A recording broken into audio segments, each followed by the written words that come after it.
biggest reason is we got a little bit of rain tonight. It's raining right now. It's been off and on all day. The field's in good shape, but if this picks up and really starts to pour, I talked to the defensive coaches for Los Al earlier, and they said they think the advantage goes to Amat with their running game.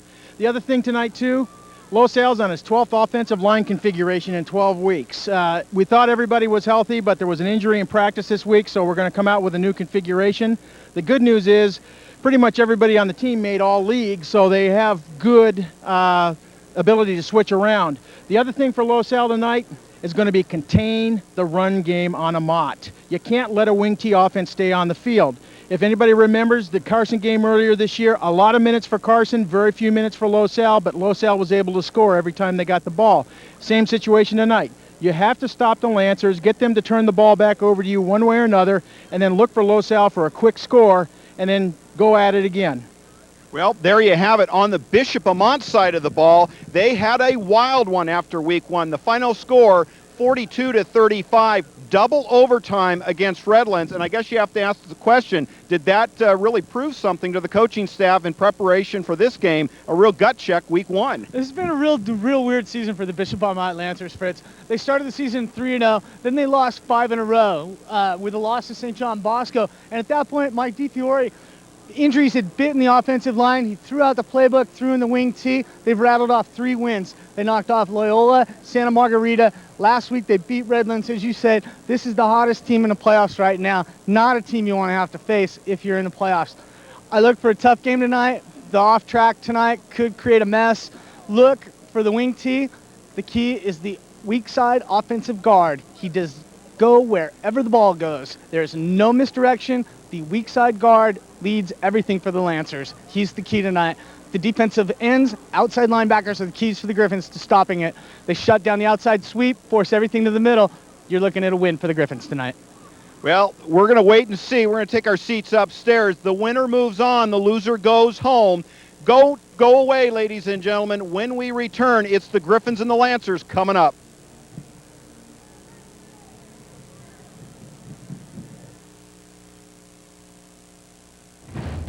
This edition of the CIF Division I football playoff game is the sole property of the CIF Southern Section and cannot be reproduced or retransmitted without the express written consent of the CIF Southern Section.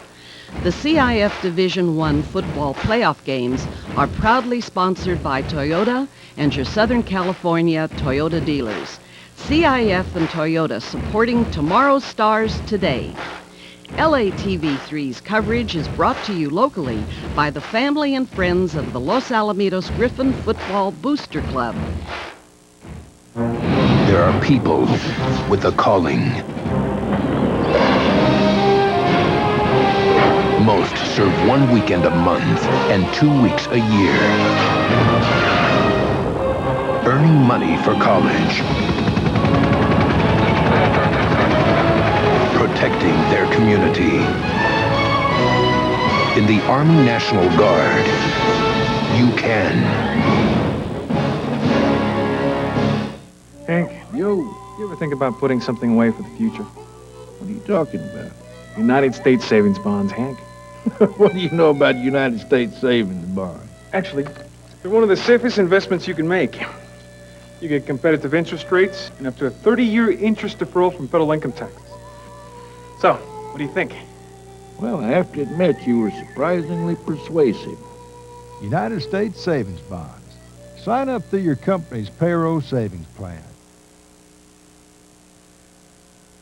Welcome back. Fritz Pollard, Ron Cluey, John Bowles downstairs. We are under 2 minutes away from the kickoff. Let's go downstairs to see the respective captains in the coin flip. You win the toss, kick, receive, you win the golden bird. You want the ball. What ball you want to pick? Back to the side. Los Alamitos over here. Gentlemen, have a great first half. Good luck, guys.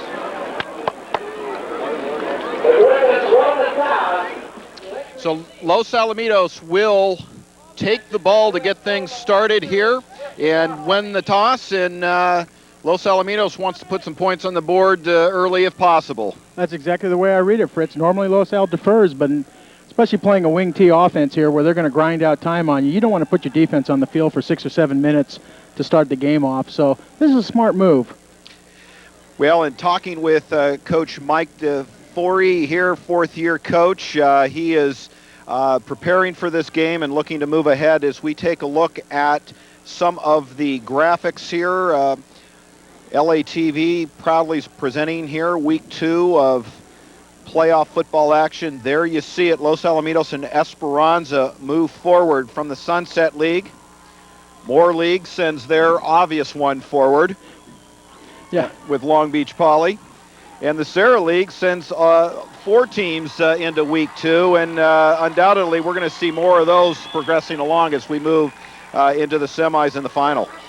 Yeah, and then, of course, Eisenhower coming out of the Citrus Belt League, and really that was the only team showing any real quality at the end of the season. There we have the bracketing, the teams that moved on. Poly and Eisenhower will match up tonight, as will Mater Dei and Esperanza. St. John Bosco, Loyola, the 2 opponents that one of these 2 teams tonight may face next week, and we understand that will be a doubleheader at Edison Field next week on a Saturday, and then the final, of course, will be on a Saturday at Edison Field as well. So the big boys going to get to play at the big stadium here for the last 2 weeks of the season as these teams on the road to the Division I championship. Yeah, well, it's the way that Coach Barnes and the other coaches talk to the players every year. They say, listen, guys, your season's not 10 games long. It's 14 games long. You need to be in the mindset that you're going to be playing in the stadium for the finals and playing for a championship. This year, Los Al has the potential to do it. But this is going to be a tough team tonight. This is not going to be a Milliken. This is not going to be a cakewalk. The guys have to be prepared to play hard all night tonight.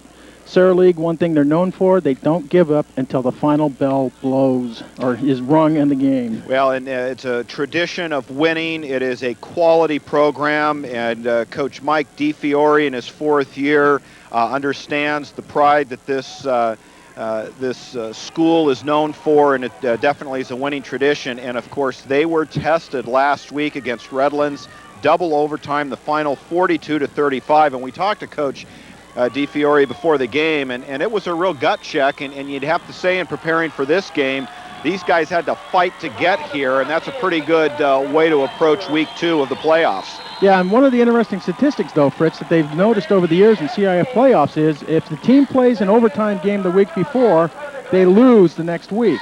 Let's hope that stays true. Well, there you have it. That's going to be taken by an up back. In on the stop is Kraft. And back deep for the Griffins was Randy Estes, a very dangerous return man. There you look at the offense for Los Alamitos. Klein, the senior quarterback, Bagley, the running back, their wideouts, Childs, Tripp, Trudeau, and Mandis. And, of course, that offensive line, Orozco, Steinhauser, Snyder, Espinoza, and Cluey. We may see some injury shifting players around. We'll take a look at the defense for Bishop Amat after this next play. Klein going to get things started from the shotgun.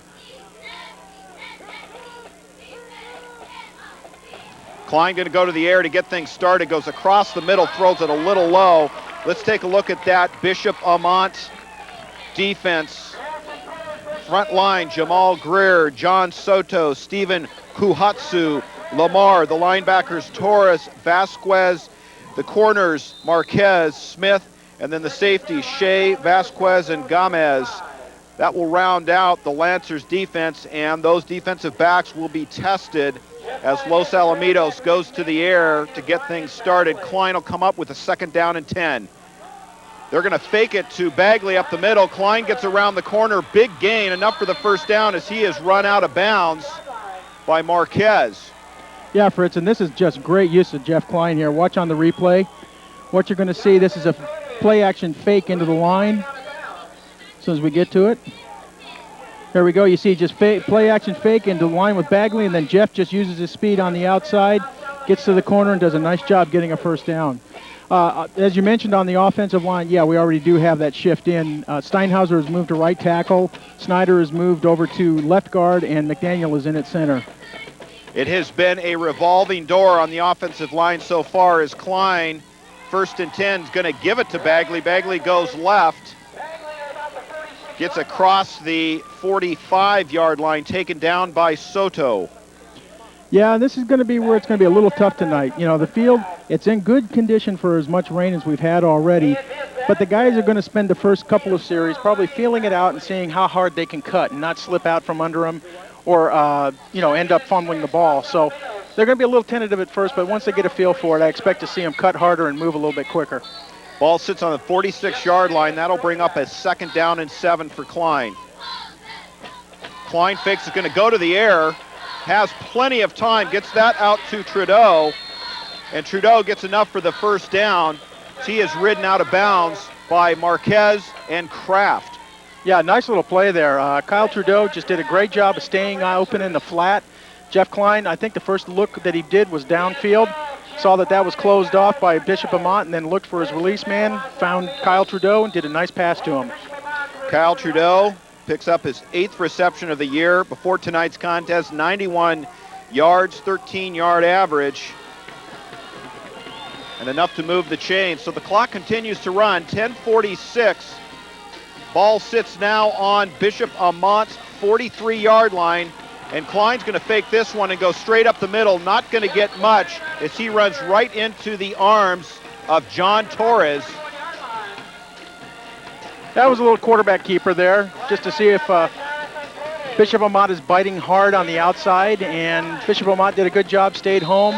One thing that's interesting here is you're hearing Torres' name called a lot right now, which means they're looking for him to really fill the gaps from the middle linebacker position.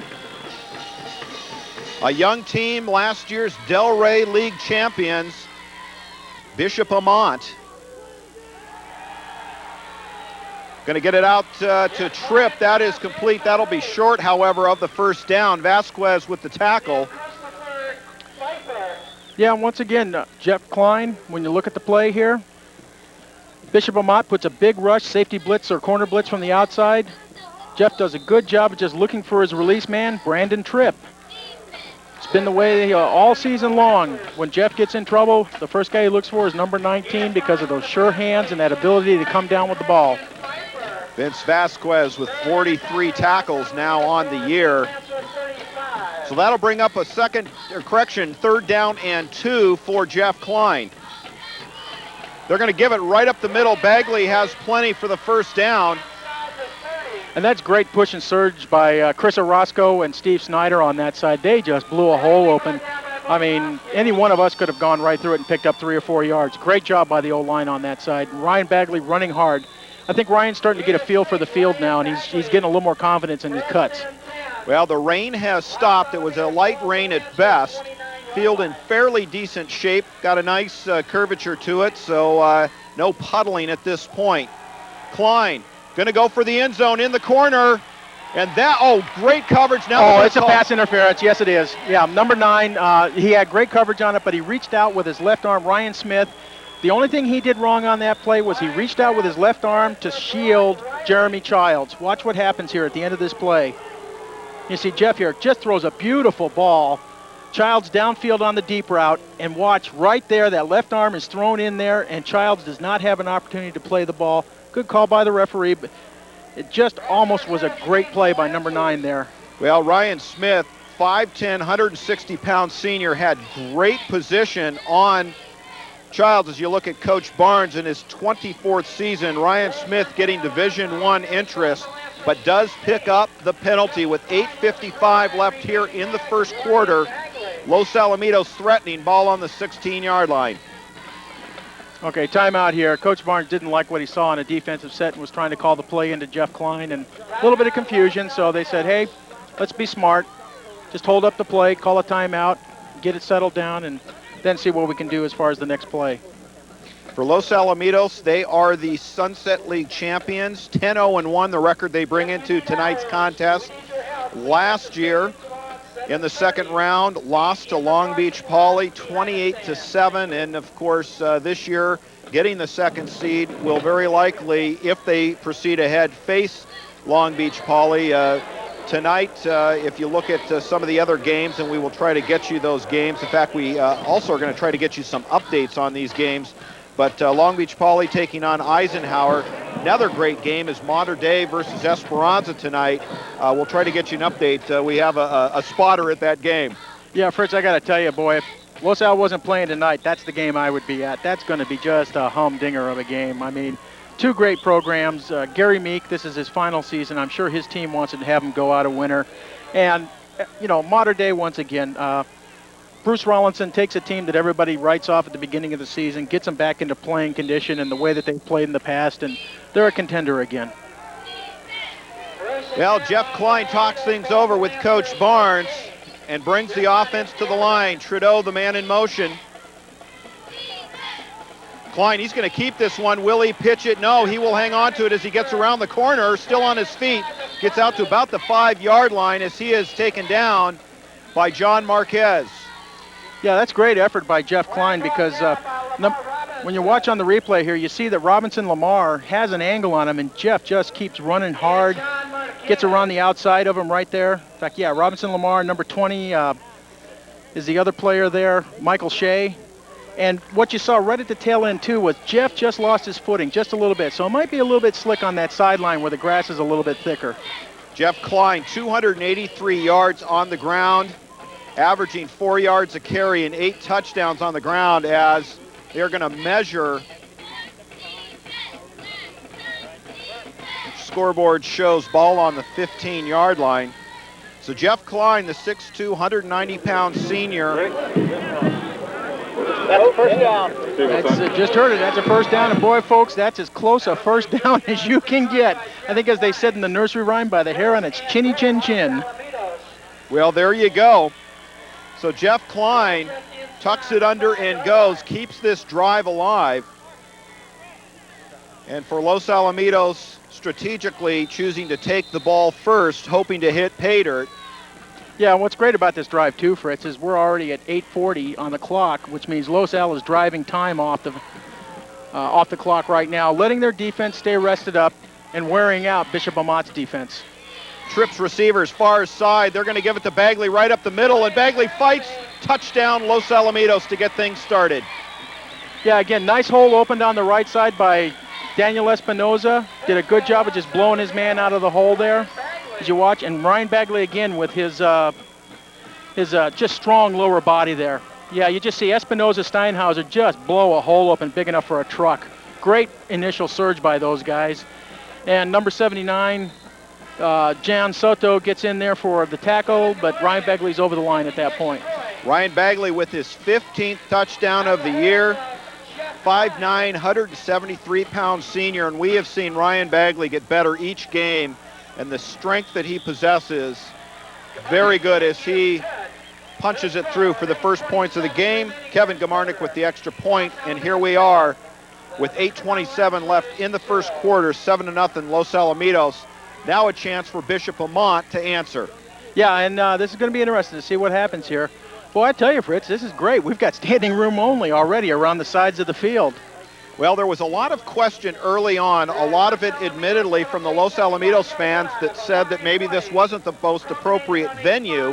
Of course, it is home field advantage for the Lancers, and you know what? Home field is home field, and this is the place they feel comfortable with, the surroundings, they know where the potholes are, the sprinklers and everything else, but they have made arrangements with an end zone stand to take some of the overflow, but we are seeing in that southern end zone fans on their feet.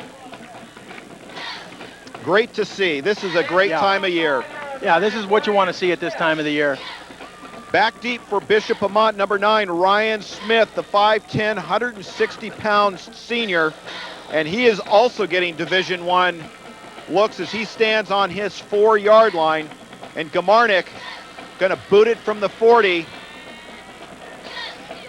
Smith will take it on the 5-yard line, trying to punch it outside, out to the 15-yard line before he is wrapped up. Number 24. Did we need to call another number? Randy Estes.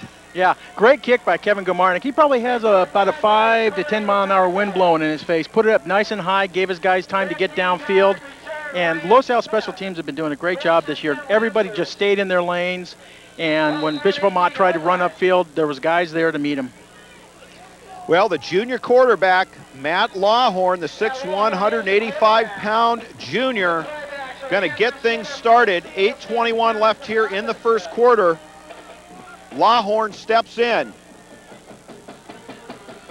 Going to keep it on the ground. That's Seals. He is a very dangerous running back. And let's take a look at that offense for the Lancers.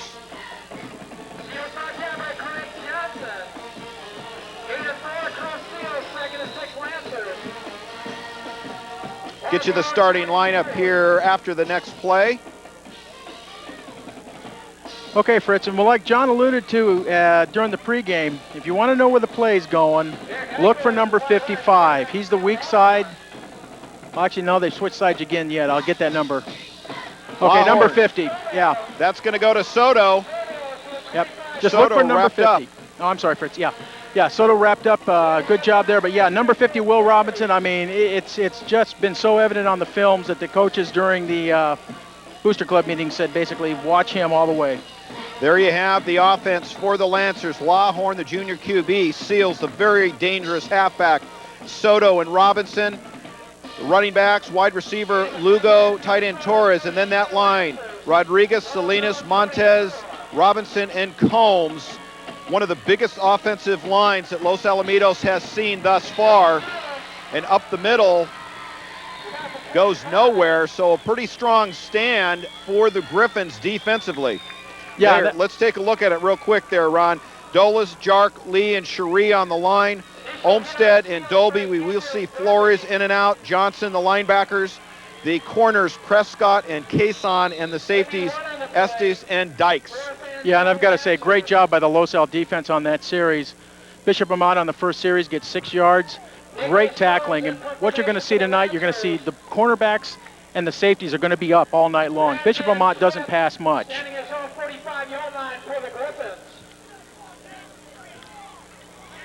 Kick is away, Tripp is back. That bounces and takes a huge Lancer bounce, still going. And I'll tell you, that's a Chris Cluey style kick there. Holy moly. Yeah, except the only difference is Chris had put it through the air instead of bouncing it all the way. The only reason we're talking about it, folks, is I'm a little lucky tonight. I've got a special spotter here with us.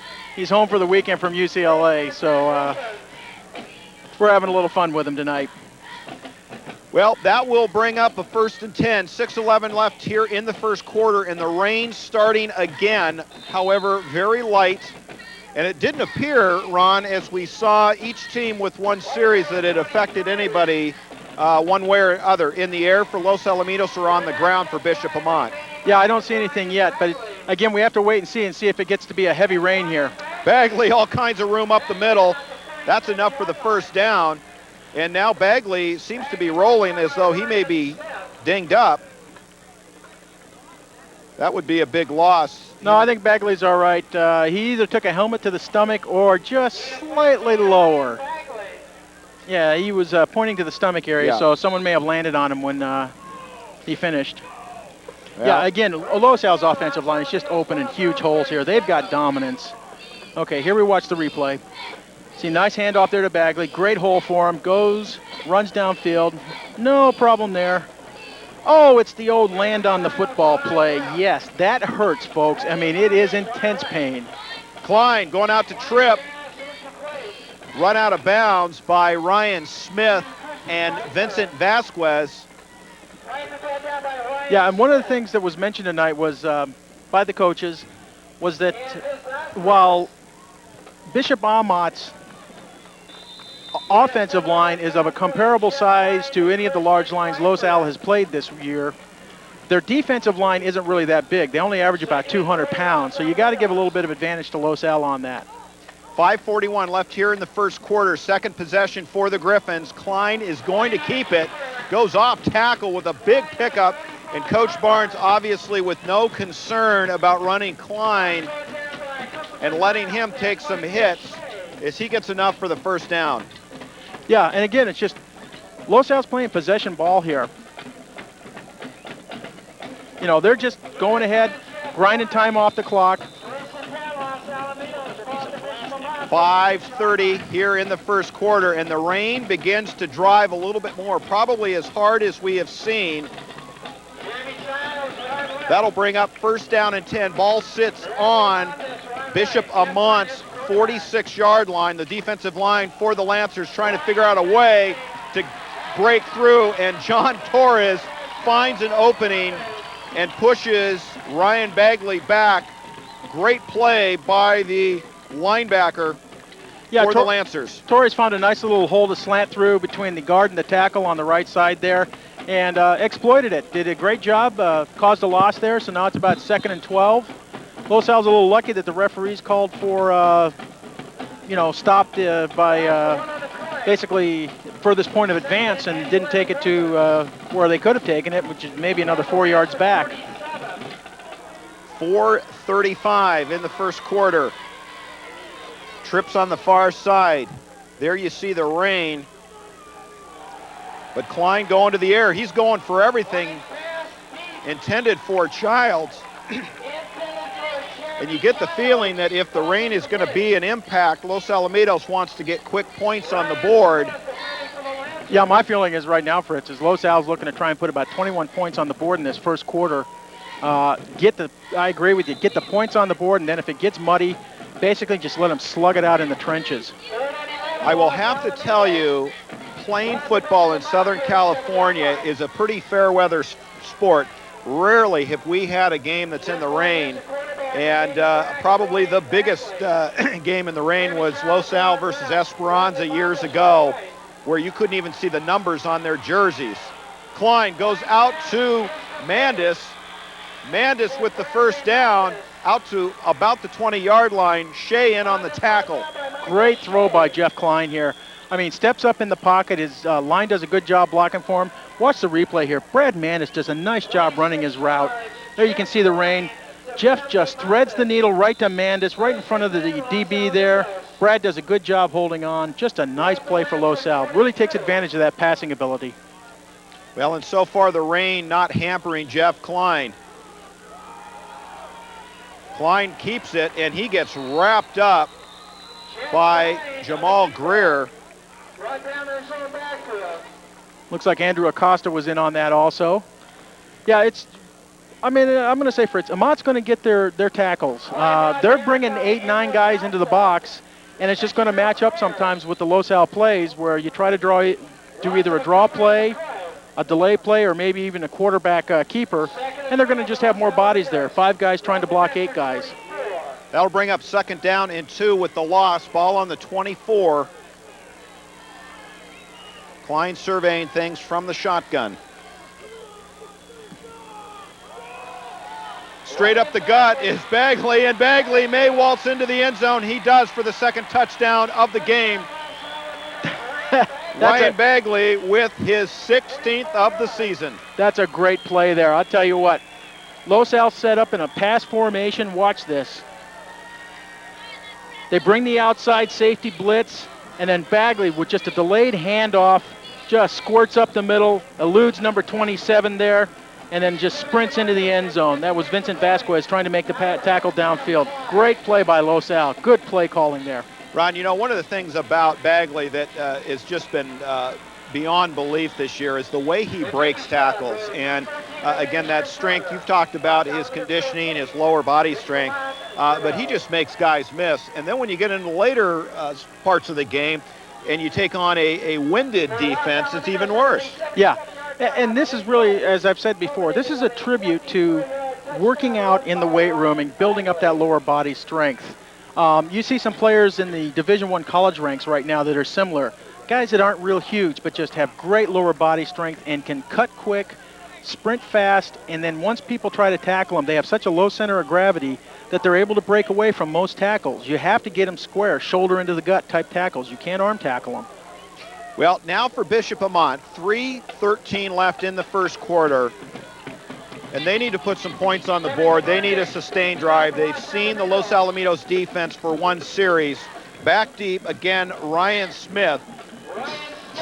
Yeah, and that was one of the things that Coach DeFiore from Bishop Amat said, is that we've got to get some points on the board because Los Al will score. And we've got to keep ball control if we're going to win this game. Smith stands on his 2-yard line, and this one sails into the end zone.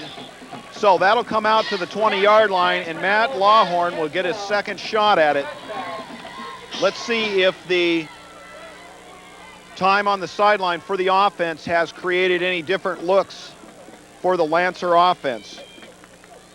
They've put 259 points on the board in 11 weeks, and I was looking at some of their stats. Fourth quarter is a huge quarter for them. They've put over 100 points on the board in the fourth quarter, but they do not want to fall behind, too far behind, and rely on that fourth quarter. As Lawhorn keeps it on the ground, that'll go to Seals. Seals goes right up the middle. Yeah, and Fritz, I think that's what we alluded to earlier, was that, you know, when you play a Sarah League team, these guys don't quit. They keep going the whole game long, and they have great conditioning. All of the parochial schools are strong believers in conditioning programs. You know, Los Al has gotten onto that for the last 4 or 5 years. You've seen the improvement in Los Al's players when they get late in the game, and there's other schools also. Mission Viejo's another school with a strong conditioning program. Lawhorn going to pitch it to Soto. Correction, that is Robinson. And Robinson with the best gain of the evening. Let's see where they mark this. This will be very close to the first down. And the referees are motioning for the change to be moved up. I'll tell you what, Fritz, that was good penetration by Los Al there. They had guys back in there, but good blocking by Bishop Amat also. I mean, they kept the guys off their running back until he could get the yardage for the first down. This is going to be a good game the whole game. Well, John Robinson, 5'7", 175-pound junior, number 34, with an 8.2 average and 5 touchdowns. So getting some more backs into action. They're going to fake it to Seals and go to Soto. Soto wrapped up, picks up a couple. 2:10 left here in the first quarter. Yeah, Los Al getting good penetration. I'll say one thing right now. Los Al is getting the penetration to make the tackles at the line of scrimmage or behind the line of scrimmage.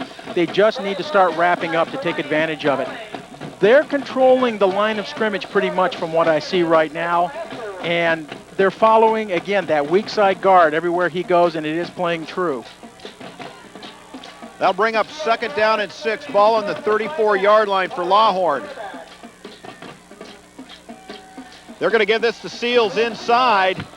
And boy, the pack just moves forward. Great offensive line surge by the Lancers, and another first down. So back-to-back first downs, the Lancers have something going. Yeah, they're starting to march a little bit. And I'll tell you what, we talk about Ryan Bagley and lower leg strength. Chris Seals here is impressing me pretty well, too. He pretty much got that last 3 or 4 yards on his own effort. Nice effort by the running back there for Bishop Amat. 6 foot, 185-pound senior, 14 touchdowns, leads the team in scoring, and he is also getting Division I looks, and you can see why. Lawhorn in under center. They're going to go to Soto, and Soto finds a little hole. Nice pickup there on first down. And so when we talked with Coach Mike DiFiore, he said their game plan was to keep Los Al's offense off the field with long, sustained drives, and they've got one going for their second series. Yeah, they do. And I'll tell you what, right now, I mean, if they don't vote Mr. Robinson on the O-line there, their most valuable player on their team, I don't know who they're going to vote because they are running behind that guy every play. Well, the wing tee involves a lot of running backs. Chris Seals, the halfback, Soto, the wingback, Robinson, the fullback, and on this series, they're using them all. Man in motion is Soto. They're going to give it to Seals. He's the speedster. He has enough for what appears to be the first down. Unless he gets a real unfavorable mark, we are at 20 seconds here in the first quarter. Yeah, it looks like he got the first down just from where the referees are spotting him. They're right in front of us, and it looks like he got it. One thing I'll say, too, unlike the double wing tee where you have guys in motion or San Clemente's fly type offense where everyone's moving around and it's hard to pick up who has the ball, Bishop Amat doesn't really try to hide the ball that much. You know, they do a little bit of motion to try and get you to bite on a fake, but they show the ball fairly well for the linebackers to come to. I just have to say their running backs are just doing a great job of surging forward and picking up the yardage. Well, and the interesting offensive point for the Lancers is they have changed from the power I at about week 8, and you talked with Coach about why that change occurred.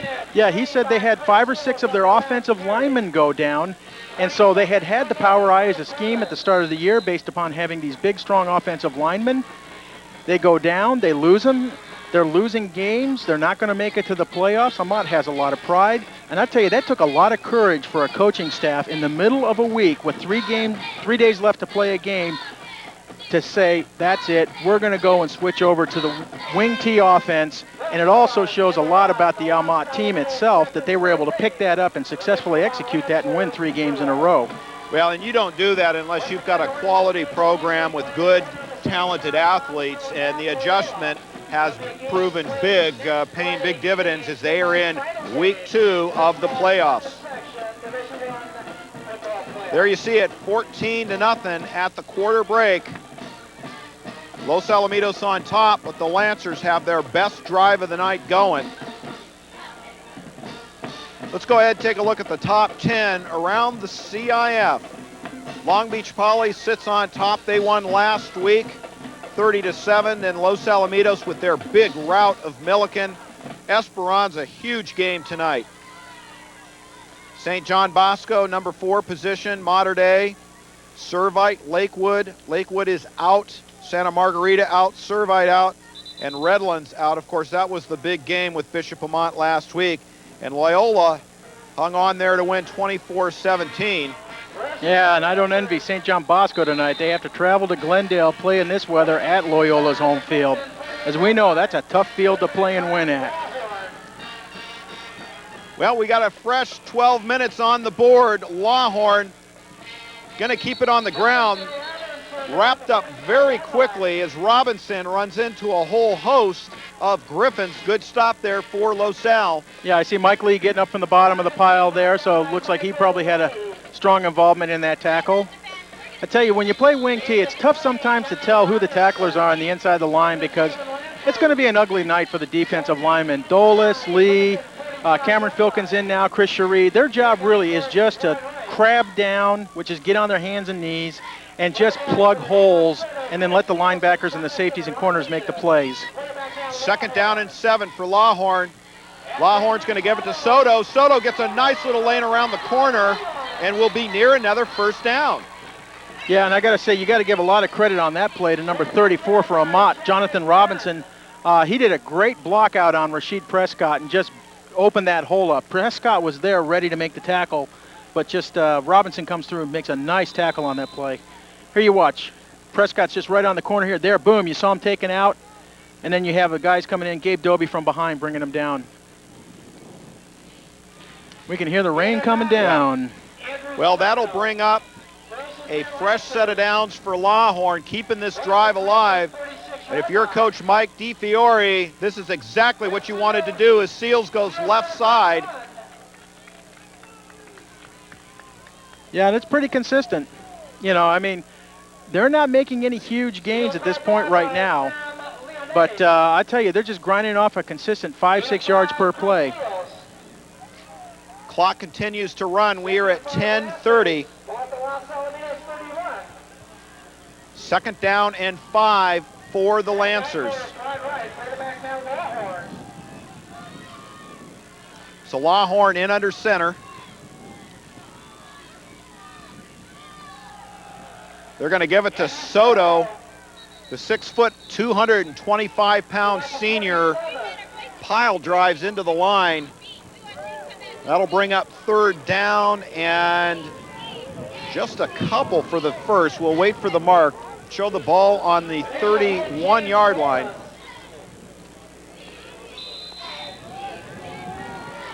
Wind's starting to blow a little bit more, so with 14 points on the board, Los Alamitos, 3rd and 2. Important series for both teams. Lawhorn wanting to keep this drive alive. That's going to go to Soto. Soto ridden down from behind, but great job by Mike Lee there to grab him from behind. Let's see, though, where the spot is. Boy, that's going to be close. Yeah. Very close. They may need to even call for a measurement on this. And the question is, if you're Coach Mike DiFiore in this range, would you go for it on 4th down if you were short? No, they're going to give it to him. Oh, they do. They say it's a 1st down. All right. So great drive by Lawhorn. Yep. Yeah, right now he's just really burning the time on the clock. and has not put the ball in the air yet, which is so typical of what we expected. Lawhorn, Seals, Soto, and Robinson so far. The offensive attack as Seals goes inside. Nice move there to elude a tackle, still on his feet, and may have enough for another first down. Yeah, great second, third, and fourth effort there by Seals. I mean, he just kept pushing and twisting and turning. Yeah, right now, folks, yeah, if you're here, you know what we're talking about. The wind's really picked up. We may have the back edge of this front coming through on us, and the wind's just blowing everywhere. We're trying to put saran wrap on the monitor up here before we blow everything up. Well, that's what's fun about this time of year. 8:40 left in the first half. The Lancers have a drive going as Lawhorn steps in. Soto with the touchdown, breaking tackles all the way. Olmstead was the last Griffin to touch Soto. And Bishop Amat answers with 8:25 left here in the first half. Yeah, Andrew Soto, great run there. I mean, he just bowled his way. You know, when they use that phrase, if you watch this play, he just bowled his way into the end zone there. Here it is, nice little handoff. He's got a leading blocker there. Comes through, pops one guy. Soto gets hit there once by Johnson again. Just breaks free from guys and bowls his way into the end zone. So the Lancers did what they had to do, and that is put some points on the board. The extra point is up and good. So with the rain starting to drive, the Lancers answer. The score, 14-7, Los Alamitos holding on to a 7-point lead. Yeah, and this is the one thing that the Los Al coaches were afraid of. They said if it really starts to rain hard, their feeling was this is to the Lancers' advantage. Los Al, because of the fact they use the air game so much, it's going to be tough to put the ball in the air when you got wind blowing like this and the rain coming down as it is right now. Well, Los Alamitos will get their third shot at it. They've scored in their previous two drives on the legs of Ryan Bagley. The question will be, will Klein be as effective in the air? This offense definitely runs on a very balanced attack. Yeah, my guess here, Fritz, is they'll go to the short passes if they have to. The very dangerous Randy Estes is back, standing on the 12-yard line. And Mitwasi chooses to kick it to the up man. Tripp's going to take it, and the ball is loose. And Bishop Amat says they recovered. Let's wait for the call. We may have just seen the first rain-related impact. Yes. Bishop Amat gets it. Oh, this is a big momentum breaker right here. And I'll tell you what, this is why coaches don't like this Spalding football. Okay, it's Mo Vasquez on the recovery there. Here you watch. Tripp gets the ball, starts to run upfield, and really just doesn't, gets the helmet stuck in there, really just needs to grab the ball a little bit, closer. I mean, it's wet out here right now. And this is the one thing that they were afraid of. I mean, this Spalding ball, they're slick. They don't have the same kind of grip to them that the balls are, that the Wilson balls do, that they've been using all season long. And these guys just have to realize they've got to cover up on this. This is a huge momentum shift for Bishop Amat. Well, the defense for Los Al has to come right back out on the field as Soto going to take a loss on this. Great cover up by Los Alamitos after the turnover. Yeah, good job by Los Al there. Gabe Doby got some penetration, pushed Soto back. That allowed Estes and Minter to come up along with Prescott and make the tackle. You're going to probably see a lot of the safety and cornerback numbers called tonight for tackles because the basic game plan for Los Al tonight is use the linebackers, defensive linemen, plug holes, plug gaps, and then have the safeties and corners roaming and making the tackles. I mean, Bishop Amat doesn't pass much more than 5-6 times in a game on a normal night, and I'd be surprised to see it in the air at all tonight. Well, the way this wind is gusting, you would probably expect the chances of it going in the air at all, except that we're going to see it now as Lawhorn goes over the middle, and that is complete to John Torres before Randy Estes comes and lays a hit. Maybe a hair early, but nevertheless, no flag. Yep, no flag. Good pass. Here we see on the replay. Just great play action fake, throws the ball right up the middle, and Estes comes in, pops him hard. Yeah, nice catch by Torres there.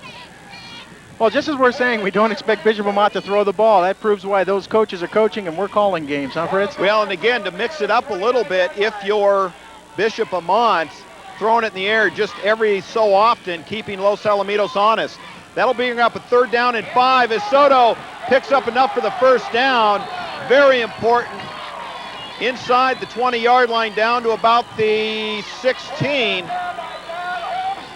Okay, here's a replay on this. And here we see, okay, Soto comes up the field. Just nice surge and drive by his lineman. And you see Donnie Olmsted get in there for the tackle, along with a couple of the other cornerbacks. Clock continues to run. 6:40 here from Kiefer Field on the campus of Bishop Amat. And Lawhorn with the turnover, moving the ball again. We've only put it in the air once. Lawhorn going to give it to Seals. Seals runs into his own man, but still with a nice pickup near the 10-yard line. Yeah, good blocking again there by number 50 for Bishop Amat. That's Will Robinson. I mean, Chris Cherie got great penetration on that play, pushed Robinson back, but Robinson held his block there. Excuse me. And that allows Seals to go ahead and get upfield, get about 6 yards on that play. Down under 6 minutes. The rain and wind gusting. And this playing to the favor of this ground game attack. And for Los Alamitos, the defense have been on the field most of the second quarter as Seals gets over the 5-yard line. And this is a very exhausting style of offense for a defense because it's so physical. Yeah, it is. It's just, you know, this is pound 'em up football. Looks like they're going to call for a measurement here. They just go ahead and they just, you know, try to knock the heck out of you.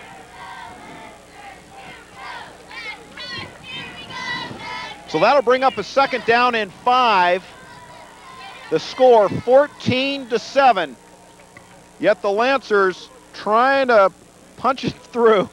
I'm telling you what, folks, we are getting by in a shoestring up here as the rain's coming down, and the Lancers pick up a very critical 1st down. Ball now on the 7-yard line. So 7 yards away from pay dirt for Lawhorn. Yeah, and if you remember earlier in the year, during the regular season, Bishop Amat beat Loyola on a very similar type night. Just able to keep grinding the ball out. Well, gut check time for the Los Alamitos defense. They're going to give it up the middle to Soto. Soto picks up 5. So this game just a couple of yards away from being tied up. The Lancers on the fumble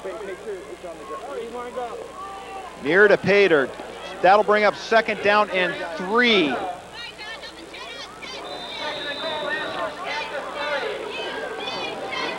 Lawhorn brings the offense to the line. There you see it from the ground.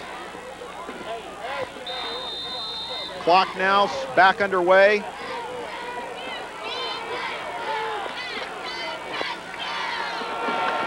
Lawhorn going to give it to Soto. Soto goes in untouched.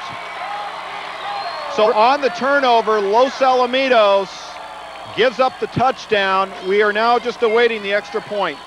Yeah, and this was a nice play by Bishop Amat here. As we watch the replay, just hands it off to the running back coming around the backside, scoots out to the side where nobody is there. Everybody's expecting a straight dive up the middle using their strength, and Bishop Amat mixing it up real well. And Fritz, I got to tell you, this is why coaches say turnovers kill you. Well, and not to mention the fact that you've got a driving rainstorm and a ground game by a team that's used to being in the playoffs. And very quickly here with 4:34 left in the first half, we have a tie ball game. And that defense has been on the field most of the late first quarter and second quarter. This is a gut check time for the Los Alamitos offense. They quite frankly just need to give that defense a rest. Yeah, they need to get it going out here. And with 4.5 minutes left in the first half, they need to go ahead this time, make sure they just cover up the ball. Whoever gets the ball, unless you've got a clear running lane in front of you, I mean, almost literally take a knee, put the ball on the ground. Well, and I think that's actually a heads up for both these teams, because I'll tell you what, a helmet anywhere near that ball is probably going to have enough force to punch it out. Randy Estes goes deep for Los Alamitos, as Mitwasi, number 90, the 5'10", 160-pound sophomore, and that ball blows off of the tee. Yeah, it's really starting to blow right now, I tell you.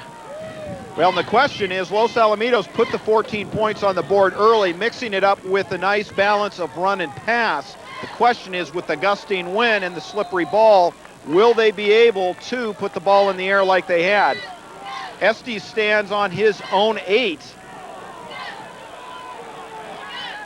And this will go out of bounds. And if I was Los Al, I'd take the ball to 35 here and be happy that I have it at that location. And it looks like they are. Okay, 65 yards to put points on the board. Well, and 4:34 left before the halftime break. And this is about what you expect when you get to round 2 of the playoffs. These two teams deserve to be here, and you could care less what the pre-game analysis is. Los Alamitos have the slight favor coming in, but I'll tell you what, Bishop Amat capitalizing on the turnover. Yeah, you look at all of tonight's games for the quarterfinals for CIF Division I. This rain's going to be a huge equalizer. Every team that's in there can win. Now, Jeff Klein does have the wind at his back. We'll see how he uses that. He's going to hang on to it himself, and Bishop Amat has seen enough of that. In on the tackle. Looks like number Cervantes. Yeah, number 39 possibly, Cervantes. Number 20, we have Michael Shea. Whole bunch of guys coming in on that one. Lamar Robinson, number 38. Again, when you see that the footing gets a little dicey out there, all of a sudden that quarterback gets just a touch, hesitant about hitting a line hard because he doesn't want to lose his footing, doesn't want to lose the ball. That'll bring up a 2nd down and 10 for Jeff Klein. Under 4 minutes left before halftime. Klein's going to go to the air. Nice pass across the middle. However, Mandis, the intended receiver, that's knocked away by Ryan Smith. Yeah, Ryan Smith does a great job reading the play here. Just cuts across from his cornerback position. As you watch Jeff Klein, nice pass downfield, and Smith just comes at the last second and knocks it away. Boy, is it really starting to blow up here right now. And folks, if you lose your announcers, it's because everything's shorted out at once. I mean, we have water pooling on the monitor right now. Klein, 3rd down and 10. He's going to fake it, goes up the middle, has a little bit of running room, gets outside, still on his feet. And he's pushed out of bounds, slides out at about the 40-yard line. Number 38, Lamar Robinson, makes the tackle on that. And I'll tell you, that was a touchdown-saving tackle. Great effort by Jeff Klein there, eluding the tackles. Good call by the Los Al coaches there for the quarterback draw. Pulls the ball down, uses the umpire there as a nice shield. And then Lamar Robinson comes out, just gets a hand on him to pull him down. Boy, that footing has got to be slippery out there right now. Those guys have to feel like they're on ice skates. Well, that'll bring up 1st down and 10. 3:36 left before the halftime break. Klein from the shotgun. The rain changing everything as they fake it. This is going to go to Tripp. Tripp's going to pass it. Can't get a good handle on the ball. That one falls short. Putting pressure on Klein is Torres. And Los Alamitos usually pulls that one out of the hat once a game, and it went for nothing tonight. Yeah, tough to make it happen in this game, especially with a team that's probably watched a lot of film. There you see that Tripp goes ahead, throws the ball downfield. Really, he's just throwing it away at that point. Smart play by Tripp. So that'll bring up 2nd down. Ball sits on the 41-yard line. Bagley, the lone setback. Klein from the shotgun. They're going to give it to Bagley. Bagley finding a hole. Good open field tackle there by number 52, Mo Vasquez.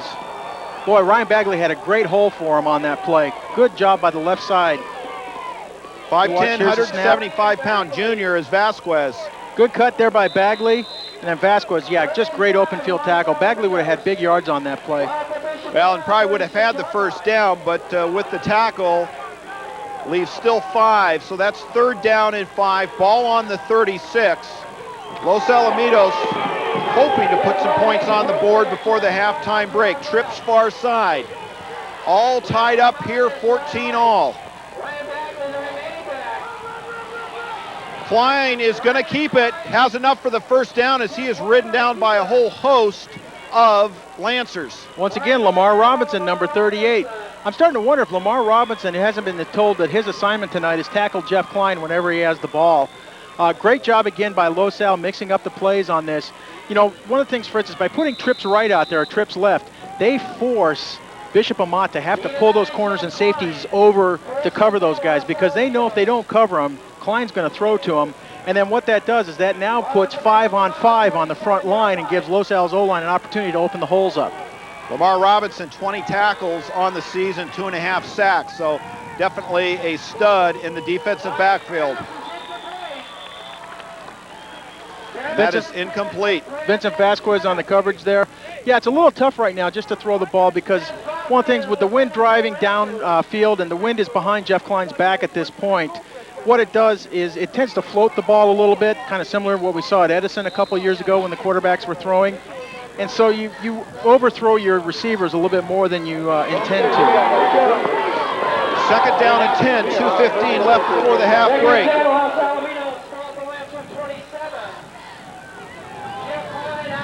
Klein surveying things. Bagley the lone setback. Going to go back to the air. Lobs it over the middle. We're going to have pass interference on Torres. Yeah, there's a reason why Brandon Tripp could not get open on that one. When a guy grabs your arm, makes it pretty easy to slow you down. The second pass interference call tonight. Now the receivers are a little bit tentative. And the Lancer crowd not liking it. You are hearing some of the... Neither did the Lancer coaches, and I just heard the side referee there say, one of the coaches, keep talking. You may be listening to this game from the parking lot. Well, lots of emotion here in week 2. The loser goes home, and so you can understand why there is that emotion. Yeah, it's a playoff game. Everybody's intense tonight. So a nice drive going for the Griffins. They've had to capitalize on some 3rd down conversions, but they've got a fresh set of downs for Klein here. Ball on the 14-yard line. They're going to give it to Bagley, and Bagley runs into a host of Lancers. Yeah, again, Marquez, Anthony Soto, Andrew Soto, number 52, Mo Vasquez, number 4, Jonathan Torres. Yeah, it's just they're packing the holes right now. Actually, I tell you what, with the footing, you know, one of the things people say is, well, okay, when the footing gets a little slippery, who gets the advantage? It really goes to the offensive team because they pretty much know where they're going. Yeah, we hope. Yeah, when you do a counter play or you start one way, go back the other, you can really take advantage of where that footing is. Going to Childs. Childs pulls it out of the air. He will be marked just shy of the goal line. Excellent slant-in pattern. And Anthony Marquez on the tackle on that. And I'll tell you what, if they can throw the Childs all night, I mean, this kid is just phenomenal. As you watch here, you watch the throw go downfield. It's not the prettiest pass, but Childs just has position on Marquez the whole way. And Ron, that's a tough catch in dry weather. He pulled that ball out of the air. That was not in the gut. Yep. I mean, just great hands there. Great concentration. So if you're going to keep it on the ground, time to cover up is Klein. Gets in under center, and big hit. Ooh. Hello. Jonathan Torres comes in from the linebacker position, shoots the gap, and just pounds Ryan Bagley on that play. Before tonight's game, Torres with 116 tackles. Yeah. And you can see why he is so solid. Yeah, just does a great job of shooting the gap there. Timeout Los Al here.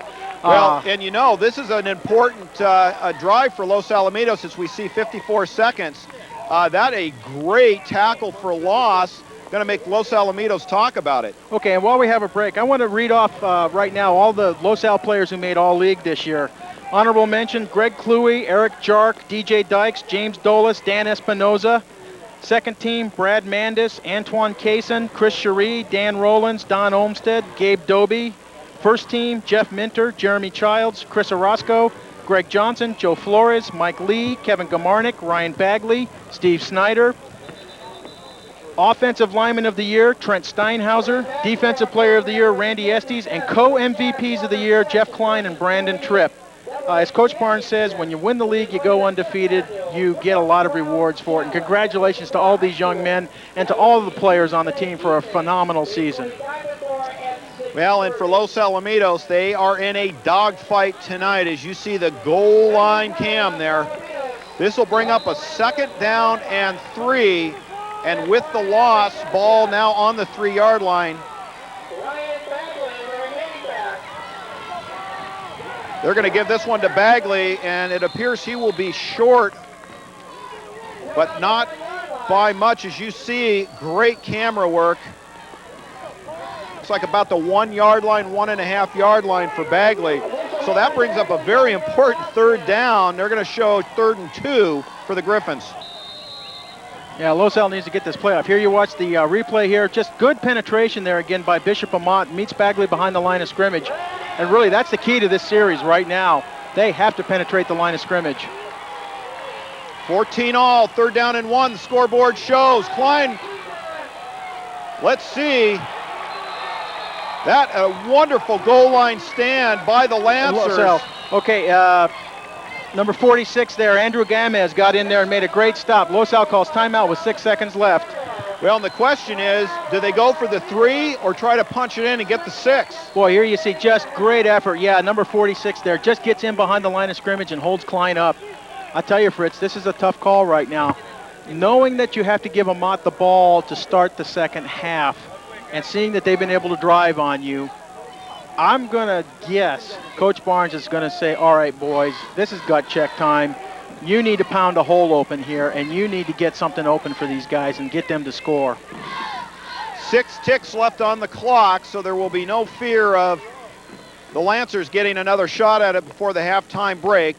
Scoreboard shows 1 yard to go, and this is gut check time. So do you go for the field goal on a soggy field with a driving rain, or likewise turn around under those conditions and try to punch it through?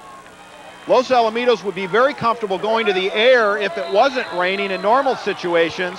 You'd almost think that they'd be prone to keep it on the ground. Well, I can tell you right now, they got the jumbo package in. Klein steps in on 4th down. He's going to fake it. He's going around the corner. Throws it into the end zone. It's caught.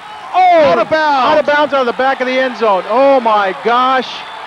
Tripp goes up a ladder, but the Lancers, it's almost like they won the game, kept Los Alamitos out of the end zone with a great defensive stand. Yeah, this is a phenomenal play. Boy, I'm just wondering what happened on this play. It looked like Jeff Klein was rolling out for the pass immediately. Jeff does a great job of going ahead and getting free. You see Tripp goes up, yes, and he does come down out of bounds. Oh, boy, I tell you, this is huge, boy. Well, as you see the teams leave the field, all tied up, 14 all from Kiefer Field. Brandon Tripp, the 6'2", 207-pound senior, climbs the ladder, but is out of bounds. Let's go downstairs to John Bolts. John Bolts here momentarily. Okay, while we're waiting for John, let me go ahead and read off another list here, and this is all the seniors that are currently on the team. Well, hold on. Oh, hang on a let's second. see. We're going to try to get Coach Barnes. Coach Barnes was bending the ear of one of the officials. Yeah, John's pretty hot at the officials right now. I think what he's saying is that Brandon Tripp was pushed out of bounds, and therefore that should still be considered a catch. Let's see if we can get Coach Barnes very quickly. He usually doesn't have much time during the playoffs to talk to us, but we do appreciate the time he does give us. John Bowles downstairs. Let's go down. Coach Barnes. John jumped on him just like you wanted to, probably on top 14-0. They battled back. Talk about the 4th down decision there, whether or not to kick a field goal, go for it. We're in the playoffs. We're here to win. We're having a tough time stopping them on offense. We need all the points we can get. You know, if that comes back to haunt us, I'll take it after 32 years of coaching. But, you know, I think that's a good decision. I want our kids to know we can win. There's no sure thing on a PAT right there in this wet either. Okay, I was going to ask you. Field goal. There's just no sure thing. Next question, weather seems to be getting continually worse tonight. That's all right. Yeah. We're handling the ball all right. Okay. Yeah, we're okay. Good luck second half. Thank you, John. Back to you guys upstairs. Well, there's a coach, 24 years at the helm, 216 victories, 69 losses, and 3 ties, and he is very focused and intense. Yeah, and I have to agree with that, Fritz. And the other thing is, too, is I've got to agree with going for the ball there. You have to tell your guys, hey, we're here to win. You don't want to sit there and say we're here to tie or to give Bishop Amat a lead. You know, he made the right call there. It's a tough call to make, but I firmly believe he made the right call. Well, ladies and gentlemen, we can guarantee you it is going to be exciting. It is all tied up from Kiefer Field. Round 2 of CIF Division I football playoff action. Fritz Pollard, Ron Cluey, John Bowles. We will be back with the second half. Don't go away. It's going to be an exciting finish.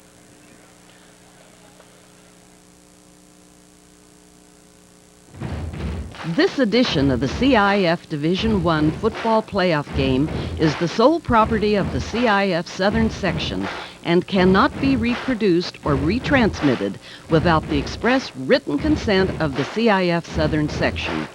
The CIF Division I football playoff games are proudly sponsored by Toyota and your Southern California Toyota dealers. CIF and Toyota supporting tomorrow's stars today. LATV3's coverage is brought to you locally by the family and friends of the Los Alamitos Griffin Football Booster Club.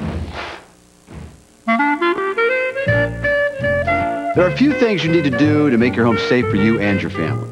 Like setting your water heater at 120 degrees Fahrenheit to prevent burns, and installing smoke alarms outside of bedrooms. If your home was built before 1978, have it tested for lead-based paints. Did I mention proper wiring? For a free brochure on HUD's Healthy Homes and to learn how an FHA loan can help you buy a home, just call.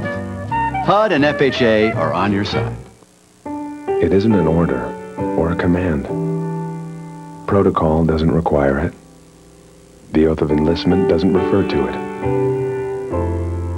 So why do sailors devote so much time to helping Americans in need? To instituting programs on their behalf? Because when you're in the Navy, you go wherever the battle is. Welcome back to Kiefer Field. Fritz Pollard, Ron Cluey, John Bowles. We are just seconds away from the beginning of the third quarter. The Bishop Amat Lancers 14, the Los Alamitos Griffins 14, and the rain begins to drive. Let's look at some of the first half statistics, Ron. Yeah, just some key stats, Fritz. Jeff Klein was 5 for 10 of 63 yards. Ryan Bagley, 10 runs, 69 yards. Jeff Klein, 9 runs, 73 yards. And then for Bishop Amat, and besides Bagley had 2 TDs, Seals for Bishop Amat, 9 runs, 43 yards. Soto, 11 runs, 59 yards, and 2 touchdowns. And Gamarnik lets it fly. This will be taken by Smith. Smith with a full head of steam, gets a nice return, gets on the outside. Gamarnik, one man to beat. This is going to be a touchdown. Ryan Smith, the 160-pound senior, runs it back to get things started. And Los Alamitos finding themselves in a little hole. Yeah, and this is what happens when you get into a wet field condition like this.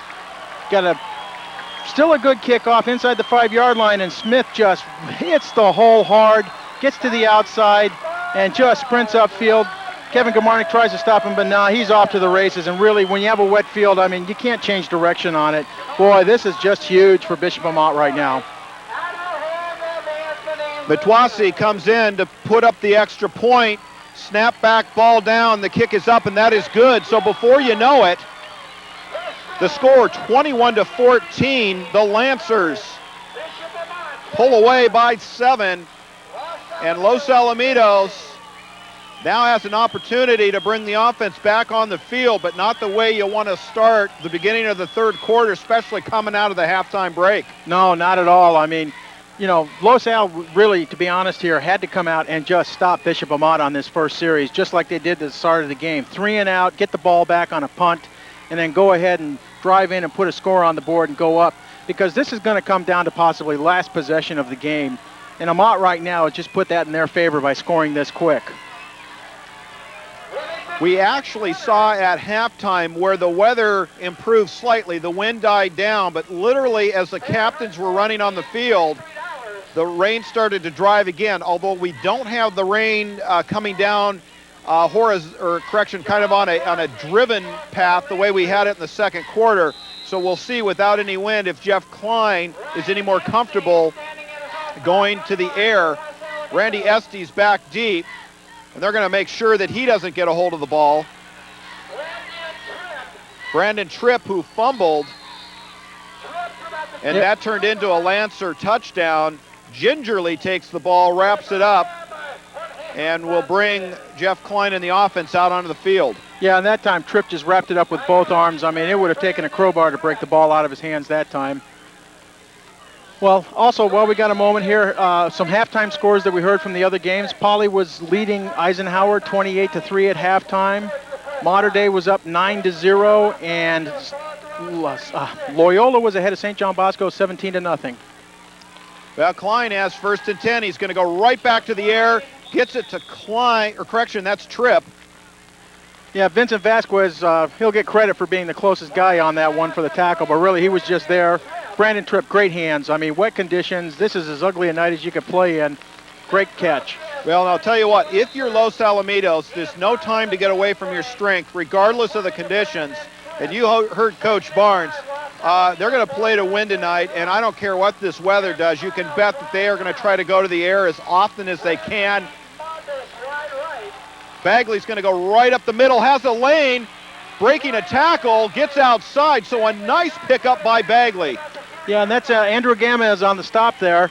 Number 20, Michael Shea tried to make the stop, but Bagley just outran him. Well, this again, you watch the replay here. Bagley hits the line hard, gets a hole, and once he does, he's got the momentum on his side. It's tough for anybody right now on that field to change directions, and Bagley does a great job of making yardage on that one, and it's coming down as hard as we've seen it right now. Well, and on the run back for the Lancers, breaking through tackles, was number 9, Smith, and we saw right there Bagley breaking some tackles, so even wrapping up a little bit tough for the defensive side of the ball.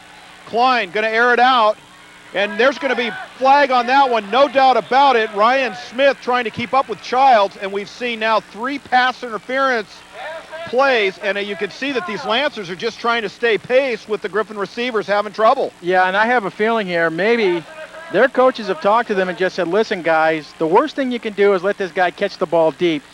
The second worst thing you can do is go ahead and give the PI, and they may be willing just to say, you know, we'll give up the 15 yards and we won't give up the TD. But I'll tell you what, Ryan Smith, if he's a D1 potential player and anyone gets hold of this game film and sees this many PIs on one player, this isn't going to look good for him. Well, and we've seen him with the speed. You'd certainly think that he has the ability to stay up with Childs, but so far, not the case. Bagley goes right into the middle, and as you can see, he's got both hands around that ball.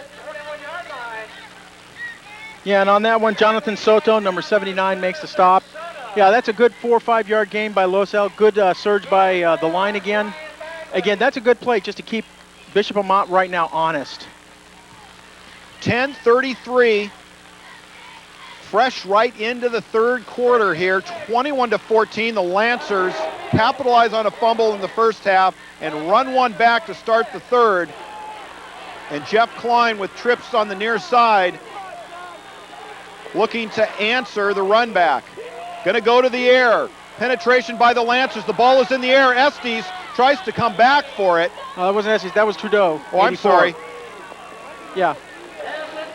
I saw the 4 there thinking it was Estes, number 24. So Trudeau tries to come back. That ball was in the air, and you could see there just wasn't the zip on it as Klein possibly lost his grip. Yeah, that ball's wet right now. Andrew Gamez, Michael Shea on the coverage on that one. And I'll tell you, the most important person on the sideline right now is the person that's trying to keep the football dry.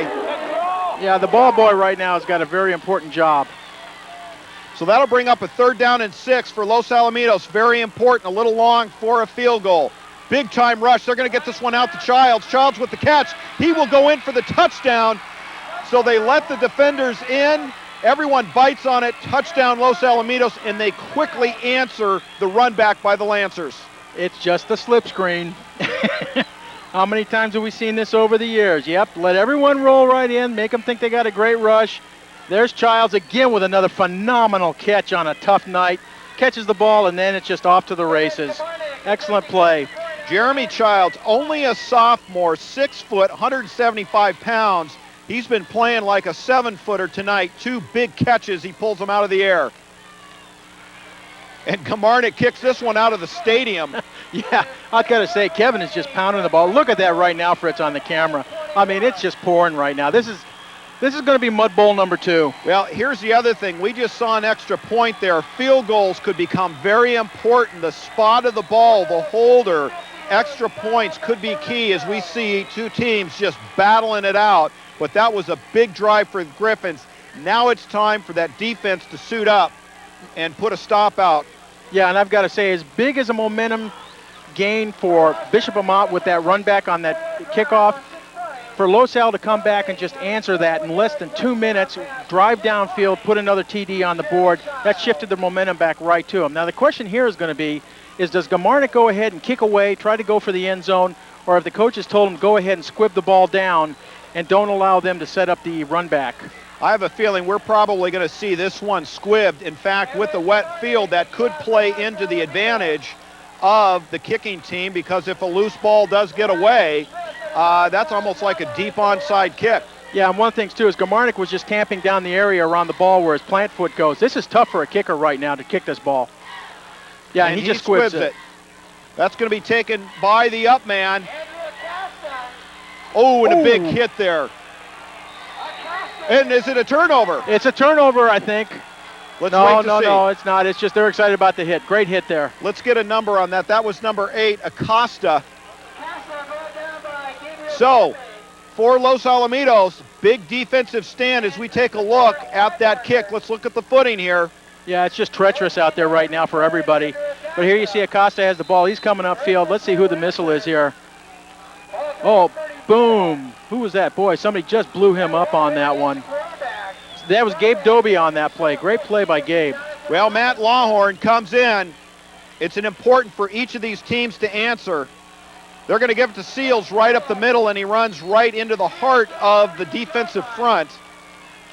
And once again, no surprise, they're following Robinson. Just follow that weak side guard.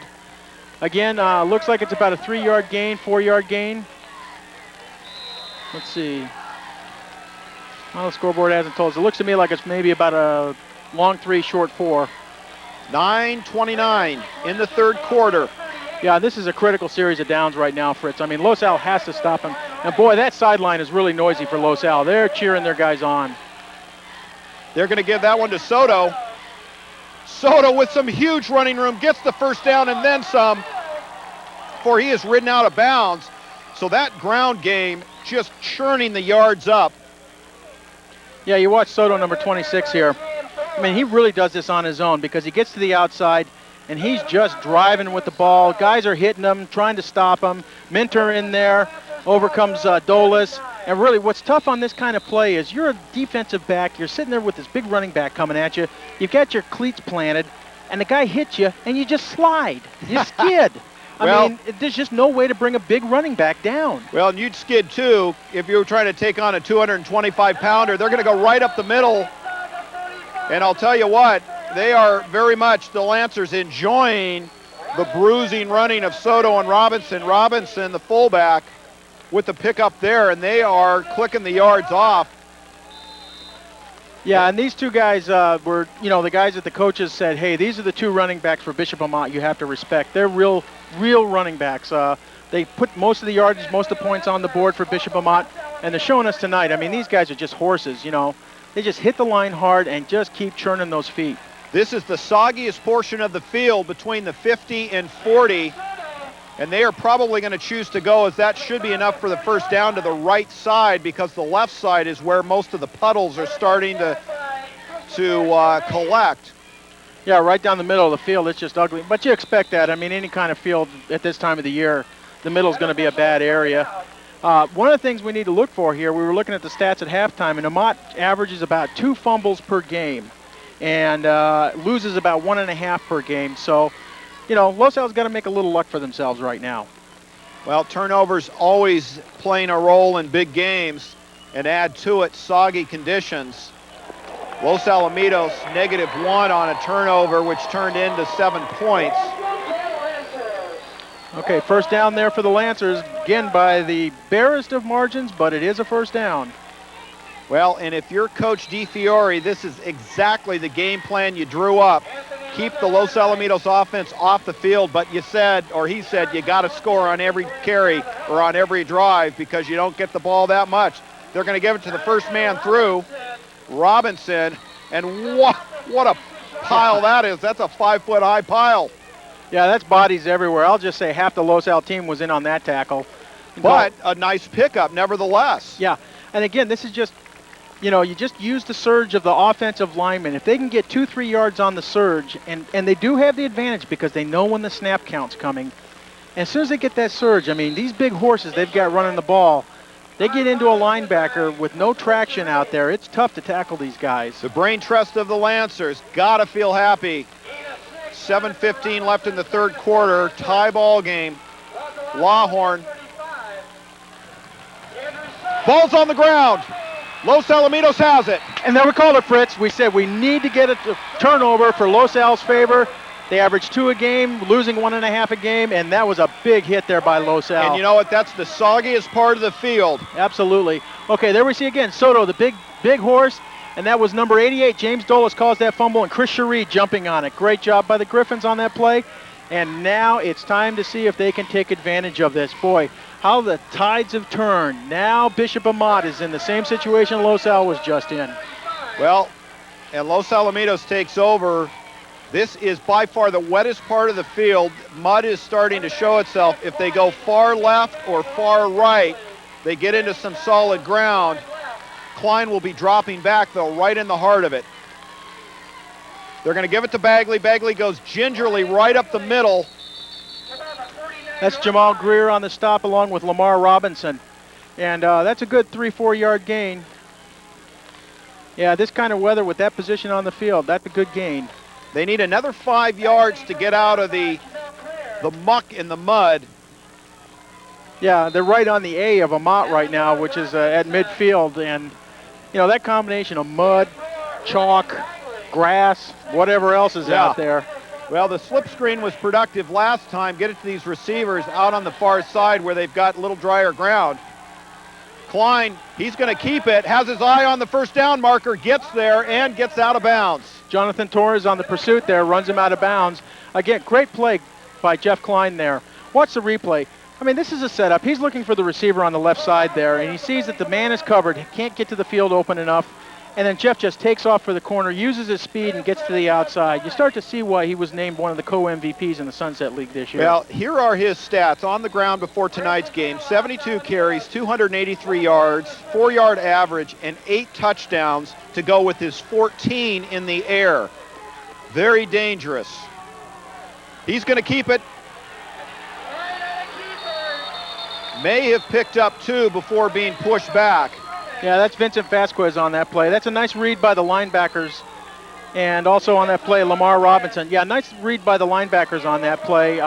They kind of got around the wide receivers who were supposed to block open on that because that's their responsibility. Just stepped up, tackled Klein for a little bit of a loss on that. The good news is, though, is at least the receivers now are running their routes on probably what may be about the driest parts of the field. Well, and the grass is in pretty good shape from the rest of the ball location to the end zone if you're the Griffins. The offensive line still lining up in the muddiest section of the field. 5:30 left here in the third quarter. Klein's going to the air. On the outside is Tripp. And that's number 46, Andrew Gamez on the hit there. Yeah, just a good throw, just a little bit high. Tripp just can't come down with it. But I tell you what, in tonight's conditions, I mean, anybody catching a ball out there is doing a fantastic job. Yeah, there you see Brandon go up for it and just slips out of his fingers, and then Gamez gives him a little pop just to go along with it. Well, and everything has been a little bit high tonight. We've seen Childs have to go up the ladder. And so the ball coming out of Klein's hands, a little bit hot and high. Yeah, and that's a combination, as we said before, the wind and also just the ball's wet. I mean, it's skidding out of his hand to a certain extent. Well, very important drive on the turnover. 3rd down and 9. Klein from the shotgun, trips on the far side. Going to go to Mandis. Does he have the... No, the ball is knocked away with a big-time hit, gets sandwiched. Oh, yeah, that was a phenomenal hit there. That was number 20, Michael Shea, and I tell you what, he may have paid for that a little bit. Boy, he popped him there. Good pass here to Mandis, and I mean, he does. He threads the needle as well as you can in this condition, and just a nice pop there by Michael Shea on Brad Mandis. Yeah, number 5 on that play also, John Anthony Marquez looked like he got a little shooken up on that. Okay, now we have a punt, and I'm going to tell you right now, Fritz, this is Adventureland time. You got a wet ball in a wind and rain situation. No one knows where this ball's going. Shea is back for the Lancers. Dolis with his first punt of the night. All tied up. And Jeff Klein counts off and says timeout, and I think there may have only been 10 men on the field. 1, 2, 3, 4, 5, 6, 7, 8, 9. Yep, 10 men on the field for Los Al. Well, and if you're the strategist, you say, boy, will we need a timeout later in the game and have to burn one now? Got to be frustrating for the Griffins. And if you're the Lancers, you dodge the big-time bullet with the turnover, and the defense holds. Yeah. Now, the one thing I'd say right now, I hope someone on that sideline is telling James Dolis, dry your shoes off. He's a defensive lineman. He's out on the field. They may be caked in mud. And, I mean, this punt is just going to be critical. Michael Shea for the Lancers, 13-yard average on punt returns. And we've already seen Ryan Smith with the big return to start the third quarter. Footing for the defenders becoming an art here as the rain continues to come down. And the wind's picked up again too, Fritz. Dolis probably has a 10 to 15 mile an hour wind blowing in his face now. This is where you got to kick a low line drive, aim for the sideline, and try and put it out somewhere inside the 20. Dolis has been averaging 38 yards a punt. His long is 54. He throws the towel aside, and we may have offsides. Yes, we do. So the 4th and 9 looks like, if we read that correctly, oh, that's against Los Alamitos. Holy cow, okay, someone must have jumped on that one then. Must have been on the right side because it was a left side defensive player.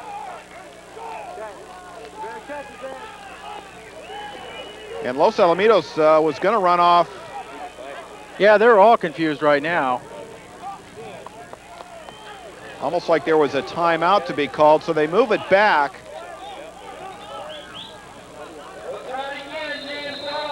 So Dolis pushed back a little. Also back, Mr. Hernandez, number 30. So they're going to drop 2 back, and they're bringing a big-time rush and a great punt by Dolis. Takes the Los Alamitos bounce, let it go, guys, and you'll pick up a little extra yardage. That gets down to around the 15-yard line. So Dolis. And we have a flag on the play. Is that roughing the kicker? Yeah, it looks like it may have been roughing the kicker. Our spotter, who should be an expert on this call, says it was roughing. Well, and we see the Los Alamitos stands erupting, so that's going to give Los Alamitos new life. This is an automatic first down. Oh, this is a huge penalty. Well, and you know, Ron Cluey, when you're running in, trying to avoid the kicker with the wet field, it's tough to put on the brakes, and undoubtedly that's what happened. That's probably true. I mean, I'm going to say this was not a case of where you would say it was anything deliberate on the part of Bishop Amat to try and take the kicker out. It's just unfortunate it happens. But, Fritz, it's also why you teach your gunners on the outside coming in trying to block the punt. Don't aim for the man. Aim for where the ball's going to be when he goes to kick it. That way, if you miss, all you're going to hit is ground. Well, and it would have had to have been well after the ball left his foot because he got a great punt off. Great snap. So Los Alamitos getting a second life after the turnover. The great stop by the Lancers now negated by the penalty. And with the ball on the 32-yard line, Jeff Klein is going to get another shot at it. Klein, everybody's covered, comes around the corner. May have gotten back to the original line of scrimmage. Yeah, Vincent Vasquez just runs him out of bounds there. Good coverage by Bishop Amat on this play. So we watch the replay. You see Klein goes, he sets up, he pumps fake, looks. Nope, says everybody's covered, heads out for the corner here. And then there's just good pursuit and coverage there by Bishop Amat to push him out of bounds. So that'll bring up 2nd down and 10. Klein does his best to get back to the line of scrimmage. Ball remains on the 32-yard line. So Los Alamitos, after the roughing the kicker call, trying to get a drive going. Under 5 minutes left in the third quarter. 21 all. Second round, playoff action. They fake it to Bagley, get it out to Tripp, and Tripp lunges forward, trying to get the first down. Appears he'll be short. But a great effort. Ryan Smith for Bishop Amat makes a tackle on that play, but I tell you what, pretty play on that one. Jeff Klein takes a step out to his right side, throws back across the field, hits Brandon Tripp just square on the run, and Brandon just heads right up for where the marker is, even stretching the ball out to try and pick up additional yardage. And it looks like, what, it's going to be 3rd and 1 right now. Well, and Ryan Bagley sold that one big time. Yeah, that's one of the things you got to say, Fritz, that between Ryan and Jeff, they do a great job of selling the fakes on the play action. 3rd down and 1 for the Griffins. Klein from the gun. They're going to give it to Bagley right up the middle. Should have enough. Yeah, looks like they've got it spotted. He's inside the 20. First down, Los Al. Each team with 1 turnover. The Lancers scored off of the first one in the first half. Yeah, one of the things I was just going to say, Fritz, number 52 for Bishop Amat, getting up a little slow, and they're sending him off the field. He had a very scary incident last week at the double overtime game. No, they're going to keep him on. Ended up, that's Mo Vasquez, one of the linebackers, ended up being taken off the board on a stretcher, field on a stretcher board, and fortunately turned out to be nothing. Well, Klein, they're going to give it to Bagley. Bagley going right up the middle. Okay, that's Jonathan Soto on main tackler on the stop, supported by a couple other guys. I imagine probably number 4, Jonathan Torres was in there too. It's going to be tough to run up the middle all the time because just filling bodies in the hole is going to stop guys. But the other advantage of that is, boy, as soon as you slip by those guys, especially as hard as Amat's bringing their linebackers up, I mean, you've got running room. Well, that'll bring up 2nd down and 6. Ball sits on the 21-yard line for Klein.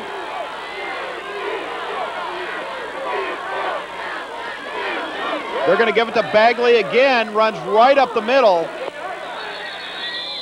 And I'll tell you, holding Bagley up, and the Lancers trying to punch that ball out.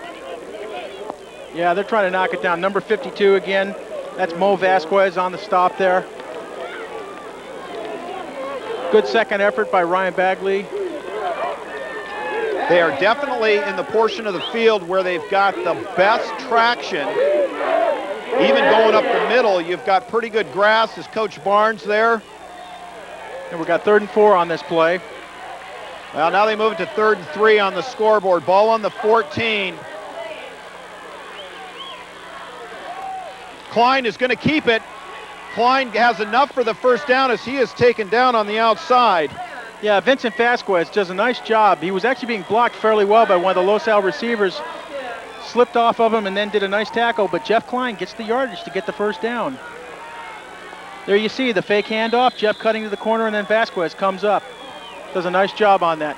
I got to say one thing too right now, Fritz. Los Al's receivers are doing a good job. They're blocking until they feel the block slip, and they're not trying to hold. They're not causing any penalties for their team. And it's tough when a guy's jersey's wet. You know, it's very easy to get into a holding situation. Well, this will bring up 1st and 8, goal to go for the Griffins. They spread them out. Trips on the near side. Klein going to give it to Bagley. Bagley, 3rd touchdown tonight for Ryan Bagley. So Los Alamitos does capitalize on the turnover, and they get the roughing the kicker penalty. Yeah, and I got to say, great job by the left side of the line there. Chris Orozco, Steve Snyder, and then Trent Steinhauser pulling from the tackle position on the far side. You just see him; they just blew the hole open. Ryan Bagley goes in standing up. So now the very important extra point by Gamarnik. He kicked the last one out of the stadium. Extra points going to become very important, especially on the soggy field. And that is blocked. Yep. And we were talking about it. Great penetration. Yeah, this could be critical. Number 5, John Anthony Marquez came in from the outside, slanted in, and knocks the ball down. I got to say, our spotter here sat there and said to me just before the play, he said, "Watch for the block."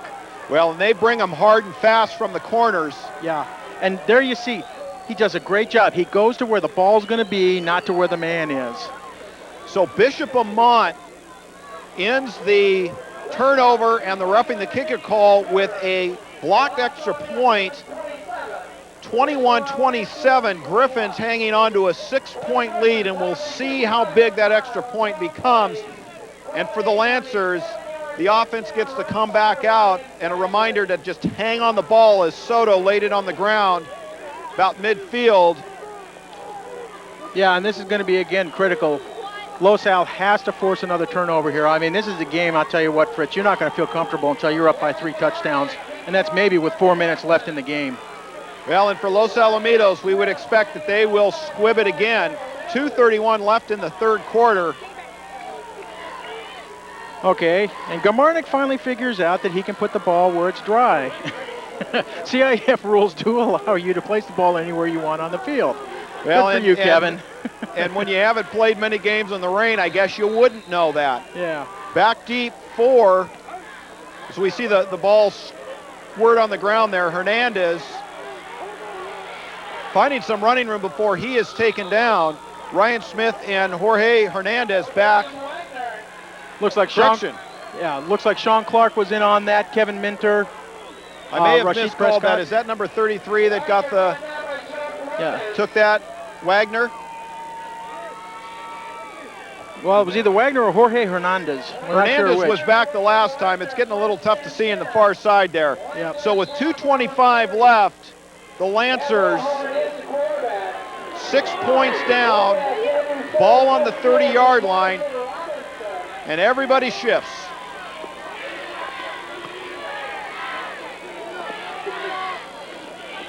Gonna give it to Seals. Seals coming outside. Tripped up. Boy, and Seals may, okay, he's all right. Boy, he was laying pretty still there for a while. I'm not sure if Seals just didn't trip over the back foot of one of his linemen there. Yep, that lineman came shooting across. Yeah, but again, trying to handle Estes. Yeah, again, that was number 50, Robinson. You know, I mean, Coach Scher, when he talked about it the other night, he just said, hey, you watch that weak side guard, you just follow him all night long, you know where the ball is going. Of course, knowing where it's going and stopping him is another thing. Two different things. Will Robinson, the 6'5", 250-pound senior, they're going to give it to Soto. Soto, and very gingerly coming around the corner, and you can start to see in that part of the field where these running backs are little ginger turning the corner. Yeah, Rashid Prescott, just a great job there. You know, one thing you can do on these big horses when they're running the ball, don't tackle them high, just dive, especially on a wet field. Take out their ankles. You know, the guys are taking little bitty steps right now because they can't plant anywhere. You hit them in the ankles, they're going down, and Rashid Prescott did a great job of that. We are at 1:15 left here in the third quarter. Boy, I tell you, great noise coming from both sides of the field right now, Fritz. This is great playoff. 3rd down and 4. Rain driving straight down now. Very little wind. Lawhorn. They're going to give it to Soto. Ball's on the ground. Yep, I just saw it pop out. Now we got to see who got it. Boy, there's a couple Griffins saying they think they got it. And I'll tell you what. Yeah, Donnie Olmsted getting up, shaking his hand pretty hard. He was down in the middle of that pile. Of course, guys are squirming to see if they can get it. Boy, if this is a fumble and Los Al recovers, this is huge. And they're jumping up and down. This is huge, Fritz. Watch I'll tell you what, this is about what you called it, an average of 2 turnovers a game. There you see, Soto has the ball. Somebody's going to pop a hand in there. Yeah, right there. Michael Lee or Chris Cherie. No, Gabe Doby. I'm sorry, number 2. I can finally see a number there. Pops a hand in there and pops the ball out. Boy, this is a huge break, huge turnover. Well, and when you looked at Soto coming around the corner, he was carrying that rather loosely, and we saw how Brandon Tripp lost the ball in the first half. You cannot carry that ball like a dry weather game. No, and especially with the Spalding ball. I mean, most teams haven't played with it all season long, and if you got them, they're fairly new and they're slick. They still have that waxy coating on them that they come from the factory with. Well, turnovers in favor of Los Alamitos as Bagley goes double-handed right into the gut of the Lancers. And Mo Vasquez again on the tackle. Good job by Mo there. That's a guy whose jersey is getting very dirty on the backside because he's just meeting head up with the running backs there. And he's not trying to drive him down. He just says, hey, I'll go with you. You'll get a yard or two, but you know what? I'm going to drag you down with me. Clock continues to run. We have 10 seconds before the end of the third quarter. We'll get one more playoff. Klein from the gun. Gets the ball out, and that is short hop. Barnes is fuming on the sideline. Now let's see what he might be upset at. Brandon Tripp has had trouble tonight. Yeah, I'm not sure what John's all upset about here. Just ball slips out of the hands a little bit. Watch the play there. Good fake into the line. Yeah, he just kind of shot puts it. But you know what? And Tripp drops the ball. Yeah, it's just one of those. You know what? These guys are so sure-handed, and they're just so used to each other, the way they play. You can't fault them on a night like this. I mean, my God, the fact that they're holding on to the ball is just a major miracle. Well, at the third quarter break, Los Alamitos holds on to a slim 6-point lead. There you see it, 27-21. Griffins on top of the Lancers. Okay, and while we have a break here, what I want to do is go down the seniors on Los Al this year, because this is probably the last time we can broadcast. Number 1, Don Olmstead, linebacker. 2, Gabe Doby, linebacker. 3, Jeff Klein, quarterback. 4, Rasheed Prescott, DB. 6, Kevin Gamarnik, kicker. 7, Justin Elway, quarterback. 9, Ryan Bagley, running back. 10, Thomas Monomer, DB. 13, no, that was 13, I'm sorry. 15, Justin Roberts, wide receiver. 18, Christian Pfeiffer, wide receiver. 19, Brandon Tripp, wide receiver. 27, Brian Woods, wide receiver. 28, Corey Ritacco, DB. 31, Casey Brazil, DB. 33, Jackret Janikon, tight end. 39, Ryan Oken, running back. 40, Joe Flores, linebacker. 50, Victor Martinez, defensive line. 51, Greg Johnson, linebacker. 55, Chris Orozco, offensive line. 58, Trent Steinhauser, OL. 62, Greg Cluey, OL. We'll get to the rest of them in just a minute. We begin the fourth quarter, 3rd down and 9 for the Griffins. Going back to the air on the little comebacker, Childs. He will be shy of the first down. Stephen Kahatsu brings him down on that play. Good game for Los Al there. Okay, let's finish this off. 66, Steve Snyder, OL. 69, Jason Romero, OL. 78, Patrick Brusso, offensive line. 84, Kyle Trudreau, wide receiver. 86, Brad Mandis, wide receiver. 90, Sam Say, tight end. 97, Eric Jark, defensive line. And 98, Mike Lee, defensive line. Now, let's look what they're setting up here. So, holy cow, I thought the stands were going to come down here. The Bishop Amat coach is up here spotting, just about shook the whole coach's box down. Let's set this up. 4th down and 4. Los Alamitos takes their starting offense off the field, and then a whole new set of guys comes on the field, apparently not to set up in a punting formation, and the Lancers were completely out of position. The coaches upstairs here were calling timeout and shaking the booth. It was almost like we had a 4.0 earthquake. Yeah, what happened was, this is the old field goal formation that Los Al used to run for years, where they bring the 8 or 9 guys over on the left side. You have the snapper, the quarterback, and the kicker, and then you have a sole wide receiver out on the far side. Well, Los Al this year hasn't been running that. Well, Coach and that's Barnes, the receiver they were worried about on the far side. Brandon Tripp was wide open. Jeff Klein's trying to get everyone set so he can get the snap off and just flip it to him, and then I tell you what, it's a stroll in the park. Well, and here's the question. In high school, obviously the field goal kickers, the long for Gamarnik is 40, so he's way out of range. A punt here would be like doing surgery. No. So going 4th down and 4 may not be a bad deal. And at this point, the way that the Lancers have been returning the ball, maybe the safest thing is to turn it over on 4th down, and Klein in the offense is coming out. Yeah, they're coming out for it. And I'll tell you what, 4th down and 4 right now, you got to look at it and you got to say, you know what? You got just as good a chance of making it. I mean, really, with a slippery field like this, all you got to do is get a quick slant, hit the guy. Let's see what happens. The receivers are split 2 and 2. Klein goes to a safety valve. Tripp doesn't miss this one, gets the first down, and that is a huge play for Los Alamitos to keep this drive alive. Gutsy call by Barnes. Yeah, Andrew Gamez, number 46 on it. And here you watch. Jeff just rolls out, looks. Brandon Tripp does a great job of rolling into the flat, into a wide open area, pulls down the wet ball, runs upfield, gets the yardage, and Los Al's still alive. I tell you, yeah, I agree with you, Fritz. At 4th and 4, at that position on the field, you got to go for it. Well, and Tripp had more concentration on that ball than I have seen all year long. So Klein, 1st and 10, going to give it to Bagley. Bagley rips off a big one. Jamal Greer, number 22 on the tackle. And there's a good job there by Los Al's offensive line. Isolated all of the linemen and the linebackers. So basically Bagley got into a defensive back there and able to carry him along for a couple of yards. Picked up a nice 8-yard gain on that play. Well, and if you're Los Alamitos, clock becomes a big issue to run as much time off as possible, because we've talked about it all game. The Lancers need time to run their ground game. And if Los Alamitos puts up another score, it may force the Lancers to put the ball in the air. As you see, Bagley go right up the middle. Yeah, Bagley up the middle. First guy on him is Mo Vasquez again. Boy, I tell you, he's got a ton of tackles tonight.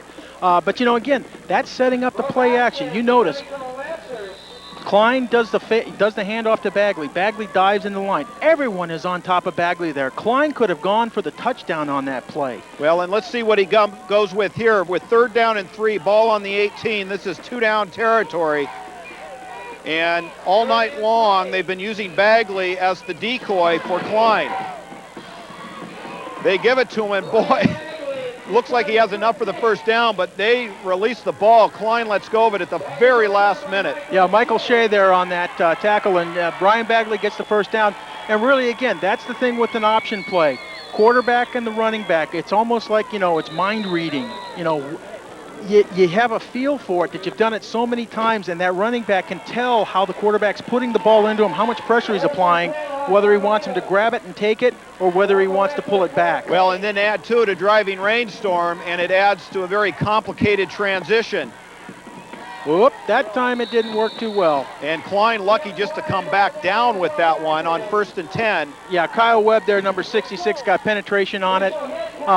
It's going to happen from time to time. I mean, it's a wet field out there tonight. You're not going to win every battle in the trenches. Good play by Bishop Amat on that one. Got a couple guys inside the line there and filled some holes. Well, and the defense for the Lancers have been on the field quite a while now. Yeah, they've got to be some tired guys.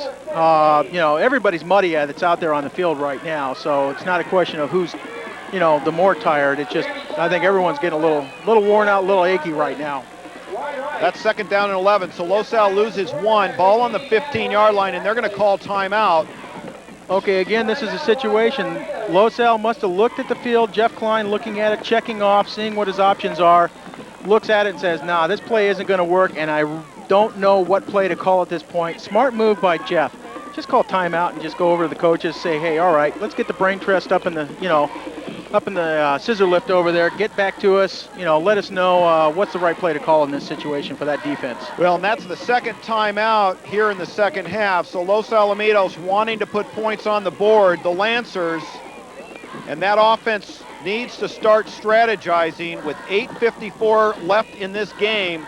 Down by 6. If Los Alamitos does put up another score, the Lancers are going to have to put a drive together and quickly get 2 scores out of it. And that's the key words, Fritz. Unless it's a kickoff run back, the word quickly is key to the way that the Lancers play football. With a single wing, unless you bust a guy wide open somewhere, you're going to be grinding 5-6 yards of play. And I mean, it takes time. It takes 5-6 minutes per drive to score. Well, Longhorns put 1 ball in the air for 7 yards. And in this rainstorm not being their strength, that may be the only time we're going to see them put the ball in the air unless they get the ball back and need to drive in short order. Klein, 2nd and 11. And the pitch, the ball is down and recovered by Los Alamitos. Wow. I think somewhere in the big book of coaching it says, don't do pitch plays in rainy games. Especially after timeouts. Of course, that's also Coach Barnes saying, hey, you know, what the heck? You got to take a chance every once in a while. But I tell you, whoo, everybody's heart was going a little pitter-patter there on that one. Well, and with Los Alamitos having missed that extra point, 6-point game, a score here imperative. And for the Lancers, a defensive stand here with 3rd down and 14, paramount in their ability to stay in this game. Yeah, my expectation is they're going to go for a pass on this play because this is well within Gomarnik's range. Keeping it conservative, they go in the middle, move the pile, get back across the initial line of scrimmage. Okay, that's Mo Vasquez. Okay, and that's why I'm an announcer, and Coach Barnes has 217 victories. Runs it up the middle, so he says, okay, now I'm going to bring out my kick team, and I'm going to put 3 points on the board. Guess either way you slice it, it's still going to create the need for 2 scores. Now the challenge for Gomarnik. Yeah, and I'll tell you what, because the Lancers have a good punt block team going, Someone's got to pick up that guy on the outside. Donnie Olmstead is the blocker on the outside against John Anthony Marquez, and I tell you, he's going to have to stop him. Also, for Gamarnik, this is no walk in the park. Well, he doesn't have great footing here. And that is good. Wow. And it was tipped. Yep. Great job by Kevin Gamarnik. I mean, he put his foot into that ball. It may not have been the prettiest kick, but I think right now Coach Barnes is probably thinking that's pretty beautiful. That was a screwball. We heard it from up here. Yep. There was contact on the ball, but Los Alamitos squibs it through. The score 30-21, and now for Bishop Amat, it becomes a 2-score game. Yes, absolutely at this point, because I tell you what, scoring a touchdown and going for 2 does not do it for you. You've got to put 2 scores on the board. And Fritz, I'll be honest, Los Al right now has shown they have the capability of moving the ball and grinding time off the clock. And I'll tell you, that kick, it's kind of like those little, off-the-handle dribblers that go into the outfield. On paper, they look like they were line drives. Hey, as far as everyone's concerned right now, that was just a gorgeous kick. Well, even if the Lancers were to punch it in and go for 2, they'd still end up 1 point shy. So a very important field goal as you see the game wearing on the players. Yeah. I'll tell you what, we're lucky to at least be able to see the numbers. Yeah, that was Cesar Rodriguez, one of the old linemen for Bishop Amat. And I tell you, that's those guys kind of revel in it. It's like, hey, we're down in the mud in the trenches and we're just grinding away at it. Well, very important offensive stand. Back deep for the Lancers. Number 9 is Ryan Smith, and Acosta's going to take it, and Acosta gets taken down by number 52. That's Sean Clark for Los Al. That's our mystery player all year long. Yeah. Good tackle there. Just a good, solid tackle. Bring him down at the 35-yard line, and now it's time to go to war. Well, and this is the tough part of the field. So 7:10 left on the clock, and the junior, Matt Lawhorn, brings his offense to the line, knowing that he needs 2 scores and needing to get them quickly. And we have whistles before the play even got started. Let's see what the call is. My guess is going to be a false start here. The urgency already being felt by the Lancers. Well, Bishop Amat's motioning that it may be offsides. Yeah, okay, offsides against Los Al. And again, just lining up potentially in the neutral zone. Yeah, that's my guess, Fritz. Coach 7:08. Coach Van Gorder yelling in a few words there probably to the D-line about, hey guys, come on, don't give it away to him. Don't give it away. So Lawhorn comes to the line. Going to give it to Soto, and Soto's lost the ball twice. And now we're getting some nice thick mud on the field. Olmstead there with the tackle. Yeah, Donnie Olmstead. I think after being run down by Mr. Soto a few times, Donnie said, hey, okay, it's payback time. It's my chance now to get you leveraged and drive you backwards. And really, this is what it's all going to be about, Fritz. From now on, it's leverage. Well, here's the point. They go to the left. They are in that thick mud, so you'd almost think that the right side. But it's tough. That's the short side of the field. You try to follow that side. There's Seals. Seals gets wrapped up. Chris Cherie, great job there. Just absolutely penetrated, led that charge on there. You got Cherie, Michael Lee, I think Donnie Olmstead again, Randy Estes coming in, but Chris Cherie set that play up there. Well, and Seals runs up to Will Robinson, the 250-pound senior, questioning what was going on. So may have been a blown blocking scheme or something on that, but that quickly brings up a 3rd down and 9. Now we have only seen Lawhorn go to the air once. I would certainly say if there's any time to be playing next week, it's about putting it in the air right now. Yeah, but it's a tough consideration because, as you said, you go to the wide side, you're in that mud. You go to the short side, you just don't have anything to throw to. Lawhorn, under heavy pressure, gets flushed out of the pocket. He's going to run out of bounds. And he barely got back to the line of scrimmage. Again, great job by both Los Al's defensive back on coverage and Los Al's D-line on making the pressure there. There you see Lawhorn dropping back for the pass. Great penetration there. Cameron Filkins coming in, Cherie coming in, and then Lawhorn just says, no, I don't want anything of that cornerback coming up to nail me. Well, and is this 4-down territory, a punt with 5:43 left? Oh, no, Fritz, you got to go for it if you're Amat. You have to. If you punt to Los Al right now, they've shown you they can run the ball on you. So the season hangs in the balance for Lawhorn. 4th down and 6. Ball sits on the Amat 37-yard line. 5:43 left in this game, week 2. Lawhorn's going back to the air. Big-time rush. And a huge hit. And who was that? Antoine Kaysen, number 21. Oh, and he nailed him. And you saw he was lining up on Seals. Yeah, and I tell you, Seals is not getting up fast. Here we see, this is a very good play by Bishop Amat for this situation. I mean, get the guy isolated in the flat, but watch Antoine Kaysen come in here. This is a big-time college-level hit. Kapow! Just decleats him. I mean, takes him down. Seal is out at that point.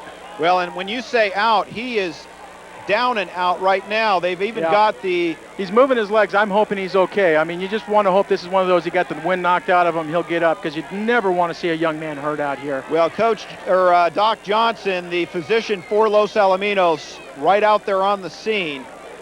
Yeah, and I got to say, that's one of the things that Los Al has a luxury of, is that Doc Johnson is at every game with the Griffins. I mean, there's been some incidences this year at some of the City League games where they've had literally no medical personnel, not even a trainer on the field when someone was injured.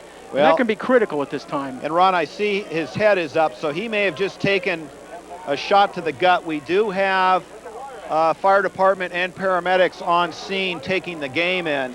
Yeah, and my guess is what probably happened was he took a shot to the sternum there. I mean, there was a helmet on chest there. And, you know, there could be a possible partial separation. I don't want to speculate anymore. I mean, let's just hope get this young man up.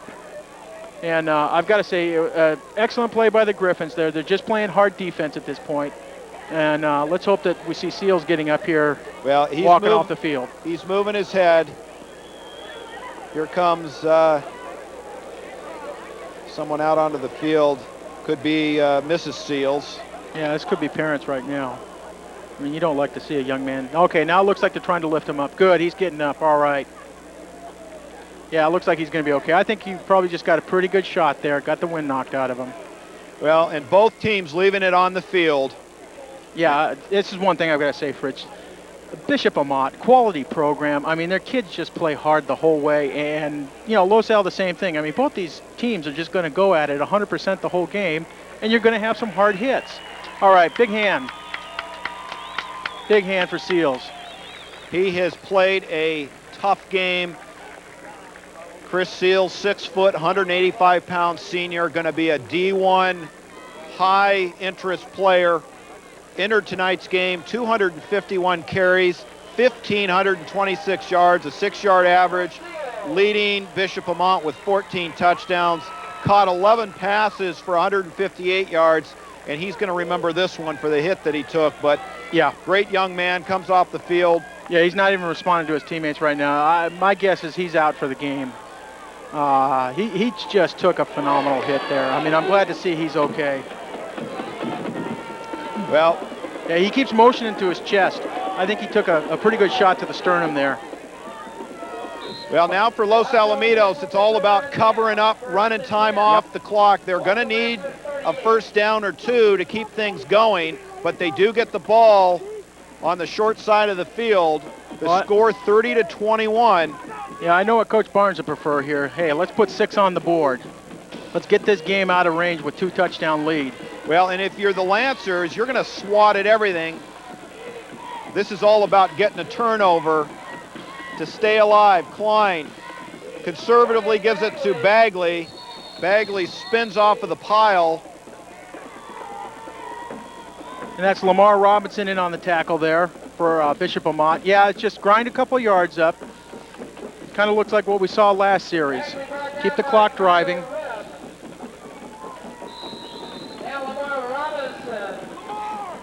We'll be down at around 5 minutes by the time the ball is snapped. In fact, we will be under 5 minutes. 2nd down and 9. Ball on the 37-yard line. Yeah, while we have a moment here, I'd like to thank McKenna Group for all their sponsorship this year. Can't show their ads because of the CIF, but, you know, we'd like to say still thank you to someone who made a lot of things possible for this team this year. Well, they definitely made this season possible for us, and we thank them very much. Stephen Kahatsu, number 99 on the tackle there. Yeah, just trying to untangle the players right now. Boy, you get down into that mud, it just gets gooey. Well, and that brings up 3rd down and 6. So for the Lancers, they may get an opportunity to touch the ball offensively again. Yeah, they're going to have to put the stop on Los Al here. I've got to say also, referees are doing a great job at keeping the footballs dry in this game. You know, they're, umpire's doing a very good job of making sure he doesn't put it down until the last second. Good job by the CIF referees tonight. 3rd down and 6 for Klein, running time off the clock. He's going to go back to the air just to get the 1st down. Almost palms this one. Trip goes up, and will there be another flag? No, that's good coverage by Ryan Smith. I mean, got into position real well. Yeah, you're right, Fritz. I mean, the way he's throwing that ball, I mean, he's shot putting it. He's saying, hey, I have no grip on this ball. Watch the replay here. See if we can get a real close-in look on Jeff's hand when he goes to release the ball. There you see the snap. Good snap. And Jeff, yeah, he's just getting that ball, making sure it's on top of his fingers. It's a good throw for the way the conditions are. The trip goes up, and Smith does a great job of covering on him. Okay. So with 3:52 left, Los Alamitos. All right, we're going to see if they bite on this one. No, this time they woke up and they said, hey, wait a moment, there's a receiver on the far right. They're going to snap it looks like, to Estes, or they fake it. Yeah. So they're going to get the delay of game. Well, wait a minute here. Yeah, it's delay of game on Los Al. It's okay. I mean, you move the ball back 5 yards. You've got the wind behind you. It gives you a better chance. Only thing I don't like about this right now is that by moving back, they're putting Dulles in about the muddiest part of the field there is. And, this is literally, you have the potential here of swing and a miss. Michael Shea. Yeah, only thing I'll say right now is the good news is Justin Elway is back doing the long snap, so you have Los Al's best long snapper in. And the Lancers have nobody back, so they are going for the block punt. Dulles has got to get this one away quickly. They've got 3 blockers up. Dulles gets it away, and this could be nice if Los Alamitos can down it. Nope, they tried to. That's okay. It's still on the 20-yard line. It's, in fact, I think also it wasn't really so much a block because they thought maybe, well, Los Al's going to go for a fake play on us. But, at this point in time, no, you're just going to put them deep. Hey, Fritz, I got a question for you. Can you feel your feet anymore? No, that my feeling left my feet about halftime. Yeah, folks, you can't see it, but we're standing probably here in about 3 inches of water up on this roof. But I'll tell you something, the rain has all but let up. It's just drizzling now. The wind is all but gone, but the damage has been done to the field. So, one more offensive series as Soto busted up the middle. 3:38 left in this game. Yeah, Chris Cherie there fighting off the guys trying to get at him, along with Greg Johnson, Randy Estes. This is gang tackling. This is make Amat take as much time as possible to get these plays off, and don't give them a big play. I mean, if you look at it right now, Fritz, they're on what, the 27-yard line? They've got 73 yards to go at 6 yards a pop. You don't get there before the clock runs out. Well, and not only that, you need 2 scores. So it would be a touchdown, onside kick, recovery, and another score. Lawhorn going to go back to the air, puts it up. This could be a pick ball. Minter. Great coverage by Jeff Minter there. He had the inside angle on that all the time. And I've got to say, too, for Lawhorn, I mean, this is tough conditions. This guy doesn't pass much in a normal game. And the coaches are asking him to throw a wet football on a cold night. And it's tough for Los Al to throw the ball tonight. Well, and now the rain is all but stopped. So there you have it. It was dry before the game, rain like the dickens, and with 2:59 left in the contest, Mother Nature is going to give us a break. Yep, but you still have the mud pit. Well, as we say, the damage is done. 3rd down and 3, 2-down territory for Lawhorn. Ball on the 27-yard line. Fakes it, going to give it to the up man. Hernandez comes through. May have enough for the 1st down. Let's see where they mark it, and the chain gang is starting to move. Yeah, that's Gabe Doby on the tackle. That's a great play by Bishop Amat there, I got to tell you. You have your quarterback go up, pump fake once, and then hand off to the running back who comes out of the blocking back position and just does a Nice draw there. Uh-oh, we got a long snap on that one. Well, like you say, Bishop Amat does not give up. Breaking tackles. And Johnson finally does the damage. Breaking 3 tackles was Lawhorn, and just to stay on his feet, fighting attitude. Great athleticism. Great athleticism by Lawhorn, but I got to say, too, boy, guys, you can't arm tackle when the quarterback is about as slippery as you can get, covered with mud. But Chris Cherie took a shot at it. Mike Lee took a shot. Cameron Filkins took a shot. Got to give Lawhorn a lot of credit. I'll say, too, those big D linemen, they're trying to find their footing out there and turn and twist at the same time. We're going to have a measurement here. This is to Bishop Amat's advantage, actually, every time they can stop the clock right now. Well, Fritz, I've got to tell you, if they go ahead and score on this one, I won't bet the $1 to a donut that it's going to be an onside kick. Well, it's got to be, and with the fighting attitude of Bishop Amat, they are going to go down to the last second. Yeah, it looks like this was a first down. Okay, you watch a long snap here. Boy, that could have been a disaster for Amat. There you see, okay, Mike Lee comes in, takes a shot. Cameron Filkins takes a shot.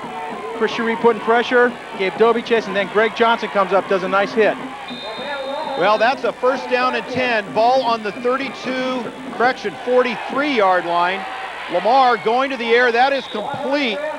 Gets the ball out to number 20, Shea. Yeah, that was nice coverage outside there by Antoine Cason. But, it's kind of tough in that situation because you don't want to give up the big play. So what you say is, okay, I'm going to cover for the long play. And if a quarterback can get the ball threaded into the sideline like that, that's a good play by that QB on the opposing team. 2:29 left. The Lancers, again, needing 2 scores, but very effective using the sideline, getting out of bounds. So this will bring up a 2nd down and 5 for Lawhorn. Yeah, trips right on the Lancers. And that could be a live ball. Dive on it, guys. Okay. Boy, oh boy, you saw that against Washington State and Washington last week on Saturday night. To end the game, the Washington State quarterback throws the ball backwards, gets knocked down, Washington recovers it, ends the game in overtime. Well, Ryan Smith can't hang on. That thrown low. Only a couple of ticks come off the clock. 2:26 left on the board. That'll bring up now, what do we got? 3rd down and 5. Yeah, it looks like a long 5 here, Fritz. Okay. Ball on the 48-yard line.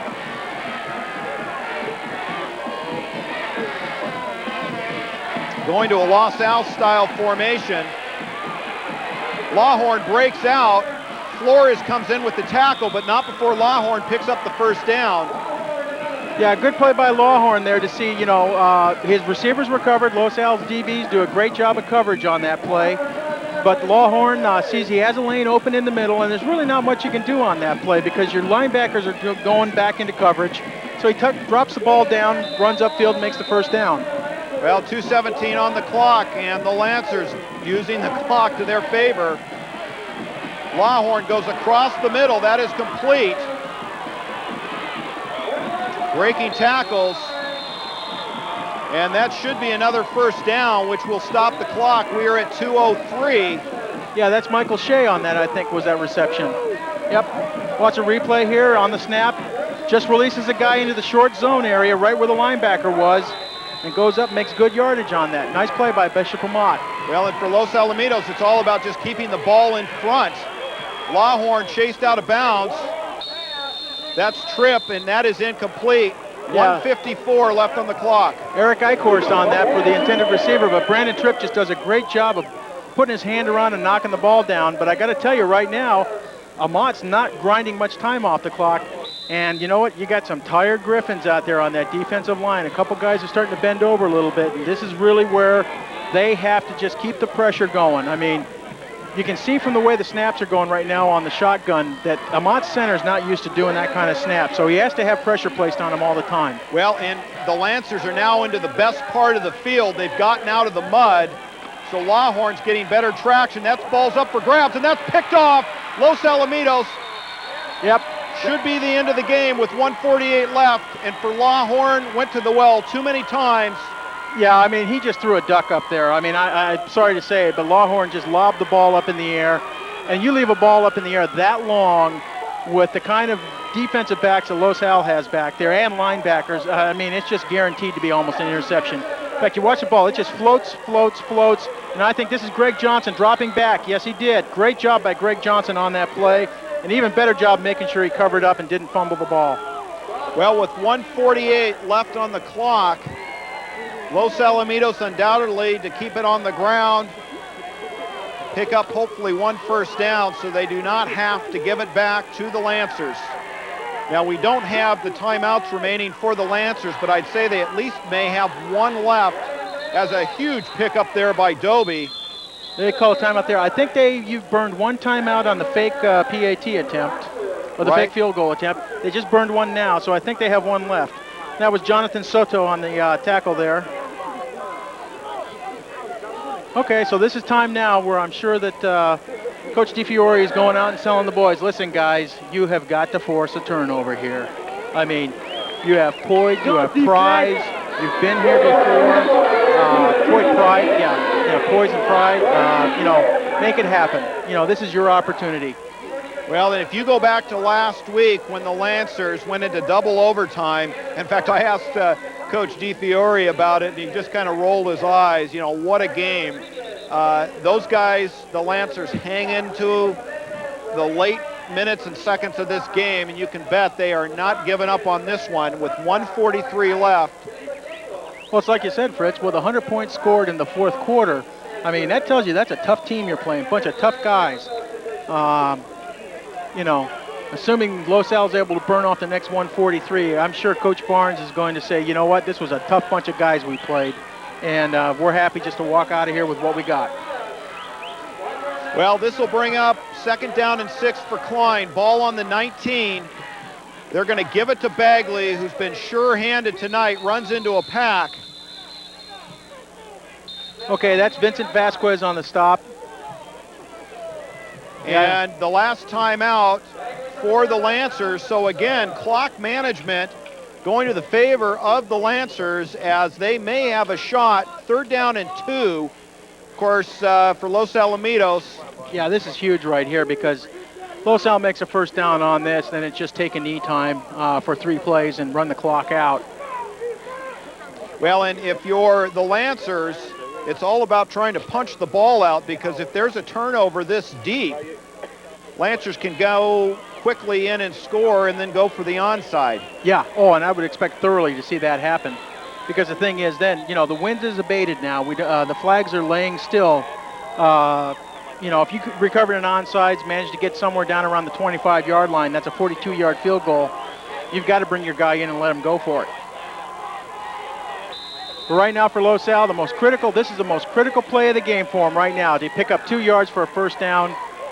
Boy, I tell you what, you look at those old linemen for Los Al, and they are just full of mud. Well, and they have played a standout game, as has the Lancers O-line. The battling in the trenches has been awesome. So Jeff Klein with 3rd down and 2. First down keeps the drive alive. This is going to be close. Oh, this is real close, Fritz. Boy, this really depends upon where they put the spot. Shaking the mud off as everyone gets up. Referee's calling timeout here to do measurement.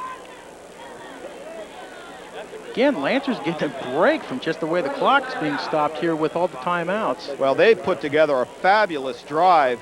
Yeah. There before the Lawhorn interception.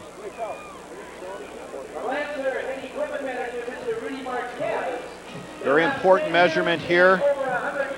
There we see our field camp. I'd like to thank Kirk Stevens, our director and producer. That is short. 4th and about, 8 inches, Fritz? Oh, wow. So, Coach Kluwe, what do you call? I'd say at this point in time, I bring my punter on the field and tell him, you need to do the punt of your life. Well, and if they do, he's got solid ground to kick from. Klein on sideline with Coach Barnes. But then again, Coach Barnes once again shows why he's the coach and I'm up here. He says, nope, let's go in and go for it. Now, the only thing I'm wondering is whether they're going to try and draw him off with a hard snap count. Well, Los Al does have a timeout left. Clock is started. We may be close to 1 minute even on the board by the time the ball is snapped. Yeah, he's going to try and hard count him. He's going to let this go all the way. No, lost the geez. ball. Did Bagley jump on it? Oh, my God. It doesn't matter either way. It's 4th down. Amat now has the ball. Oh, that was huge. That ball just slipped out from the center quarterback exchange. Well, and we got 50 seconds or 56 seconds left on the clock, and we said it before. Bishop Amat plays to the end. That's it. It just, Jeff never got the ball. Can't tell whether he just didn't get the snap or, the ball just never got to him. Well, now life got exciting, Fritz. Well, and the Bishop Amat stands has cleared out about 50%. Lawhorn's going to have another shot at it. Goes back to the air. This has a lot of Griffins around it. Randy Estes hooks into the referee or the back judge. That could have been critical because I'll tell you what, Estes probably would have ended up with the pick on that. Yeah, I think Randy had it too. I'm just glad that the back judge is also okay. I mean, Randy, on an easy play hits hard. And he was going full bore there for that one. Look at this, look at this. Stretching out. Yeah, it would have been iffy. I mean, it bounced off his hand a little bit, but I think the back judge also got some posterior into it, too. 51 seconds on the clock. There he is, looking healthy, the back judge. So that'll bring up 2nd down and 10, and Lawhorn takes it from the gun. Lawhorn going to go near side. Oh, great job by Jeff Minter there. I mean, literally, that was both himself and number 6, Lugo. Anthony Lugo, caught the ball at the same time. Of course, Lugo gets to retain possession of it. But it's a great job by Minter here. Steps just right up. Oh, great angle there. Yeah. Oh, he knocked it down and away. Great job by Jeff Minter. Excellent 3rd down and 10. 44 seconds on the clock. Lawhorn, the junior, climbs under center. Back to the air again. Oh, nice play there on the corner. That is Brandon Tripp. That ball was literally coming into the hands of Lugo. And avoiding the pass interference. Tripp wraps around and knocks it down. Yeah, great play by Tripp here. Just jumps up. The ball was out of bounds anyways, but still great play by Brandon Tripp on that one. Okay. This is a smart move by Bishop Amat. I mean, you're going to have to put a field goal and go for a, onside kick anyways. So why not do it now? See if you can get 3 points on the board. Mitwasi puts it up. That is good. Just had the distance. Hey, well, and the wind literally had been blowing from the south to the north, and now it's died down. That wouldn't have made it in the first half. Yeah. I mean, 10 minutes ago, that ball would have come down short of the goal line. I mean, you just watch it squib, squib, squib, get by a yard. Well, again, as we say, when you look at the stat book, they don't have to look pretty when they go over, just as long as they go through the uprights. So we have a 6-point game with 32 seconds. The 4th quarter felt like, and still feels like a game in and of itself. Yep. The rain has stopped. The wind has died down. The field between the 40s is all but mud. Well, and you know that the hands teams are coming out for both sides. So the question is now, does Amat's kicker have the ability to go ahead and put the ball on the ground and to get that bounce? And I'll tell you one thing, with the field being as muddy as it is in the middle, that's exactly where Los Al has to try and receive that ball. And that is going to be tough Well, to and do. if you're Bishop Amat, for the fans that left, unfortunately we're not on radio because we'd say get back into the stands. I would say their stands is only about 25% full, and they are into this game. Obviously the recovery here by the Griffins will tell a different tale, but in this weather with this mud, Jamal Matwasi, the sophomore. Here we go for the onsides. We've got Los Al's hands teams back there. And Don Olmsted does a great job diving on the ball. I'll tell you, he took that hot off the ground. Well, Donnie plays a little baseball too in the springtime. So, to him, that's just a hot grounder. Pick it up, field it, and cover it. Well, now Los Al, this is a good move on their part. They've got the ball on the side of the field here where they at least have some semblance of traction. 30 seconds left. No timeouts for Bishop Amat. This is just flat take a knee time. 6-point differential. Coach John Barnes in his 24th season, and I'll tell you, this will make it feel like it's his 50th season. But this is what the playoffs are all about, and it's going to kick up a notch next week. Yep. Klein. Yeah, and Bishop Amat knows it's taking knee time, too. I mean, they put no pressure on it. Class act by both teams. Yeah, guys are shaking hands. They know this game's over. Bishop Amat, nothing to be ashamed of. What a game they played. I mean, someone had to win this tonight, and Los Al comes out on the winning side on this one. But I tell you what, Bishop Amat played phenomenal. Well, and you can almost see here as the starters are congratulating each other, giving each other hugs. That is the sign of a hard-fought battle. And that is the end of the game. So Los Alamitos will play again next week. Los Alamitos goes 11-0-1. And for the Bishop Amat Lancers, the difference in this game, 6 points. They will finish the season 6-6. And a lot to be proud of. Yeah, I've got to say that, Fritz. I mean, when you really think about how tough it was for them for the 5 games in the middle of the season where they really just had, their offensive line decimated. They were trying to adjust to a new system. And, I mean, those guys, they've come on and played just absolutely phenomenal in the playoffs, proving once again, the Sarah League was one of the toughest leagues in CIF, probably maybe the toughest league in the U.S. this year. And they've just done a phenomenal job. Both teams shaking hands right now. And we'll go ahead and we'll go to a quick break, and then we'll come back for some on-field interviews.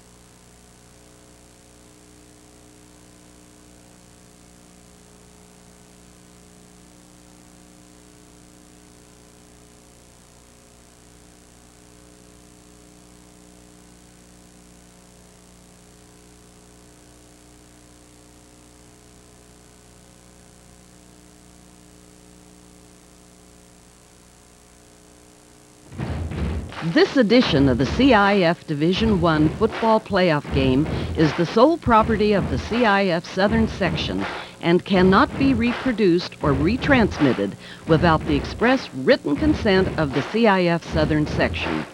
The CIF Division I football playoff games are proudly sponsored by Toyota and your Southern California Toyota dealers.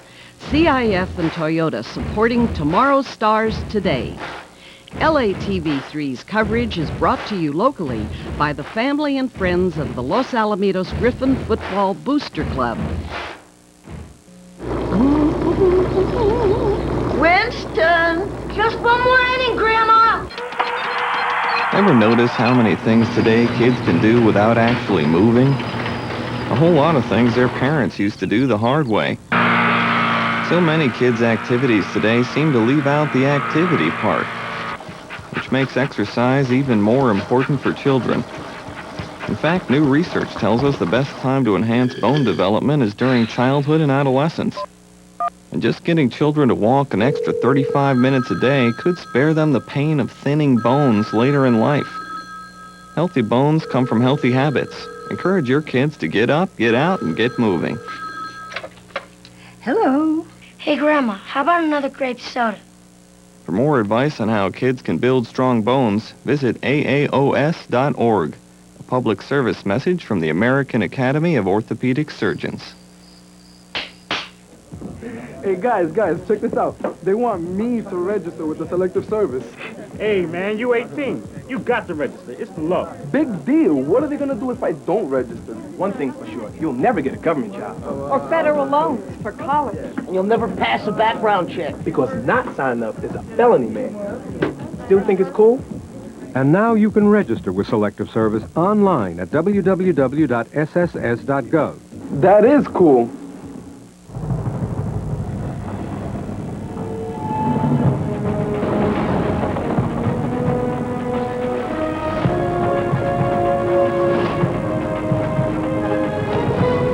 The passage is intense, but if you complete the journey, you will find your destiny among the world's greatest warriors. The few, the proud, the Marines. Welcome back to Kiefer Field. Fritz Pollard, Ron Cluey, John Bowles. The conclusion, Los Alamitos will move on 30-24 over the Bishop Amat Lancers. Los Alamitos goes 11-0-1. For the Lancers, they go to 6-6, and congratulations to the Lancers. A hard-fought battle under adverse conditions tonight, and they fought hard down to the end. In fact, you'd have to argue the fact that they were in this thing, at least on paper, until that onside kick was recovered by Los Alamitos. Oh, yeah, Fritz, they were in this game the whole way. I mean, and I expected nothing less.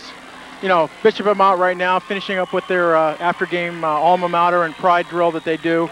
You know, these guys play tough. You know, but Los Al also, they're a tough bunch of guys too. Well, the winner of the St. John Bosco Loyola game will be the next opponent for Los Alamitos.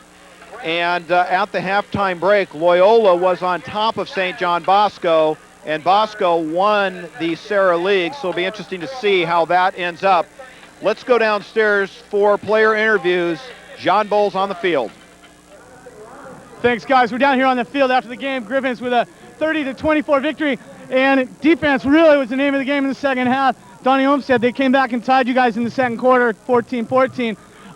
Except for a kickoff return, they did not see the end zone in the second half. Talk about what you guys did differently. Well, we just knew we just need to play harder. We knew our assignments. We just need to do them, and we knew if we could keep them off the scoreboard, we'd win because we have confidence in our offense that they'll score.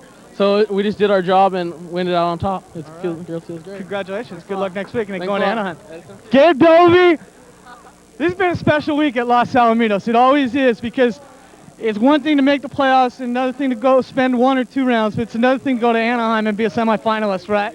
Yeah, it is. See, I was there when my brother was there in '98 and stuff, and so I'm finally gonna be on the big screen, baby, in Anaheim, and I think we're gonna be all right, man. We have a good chance.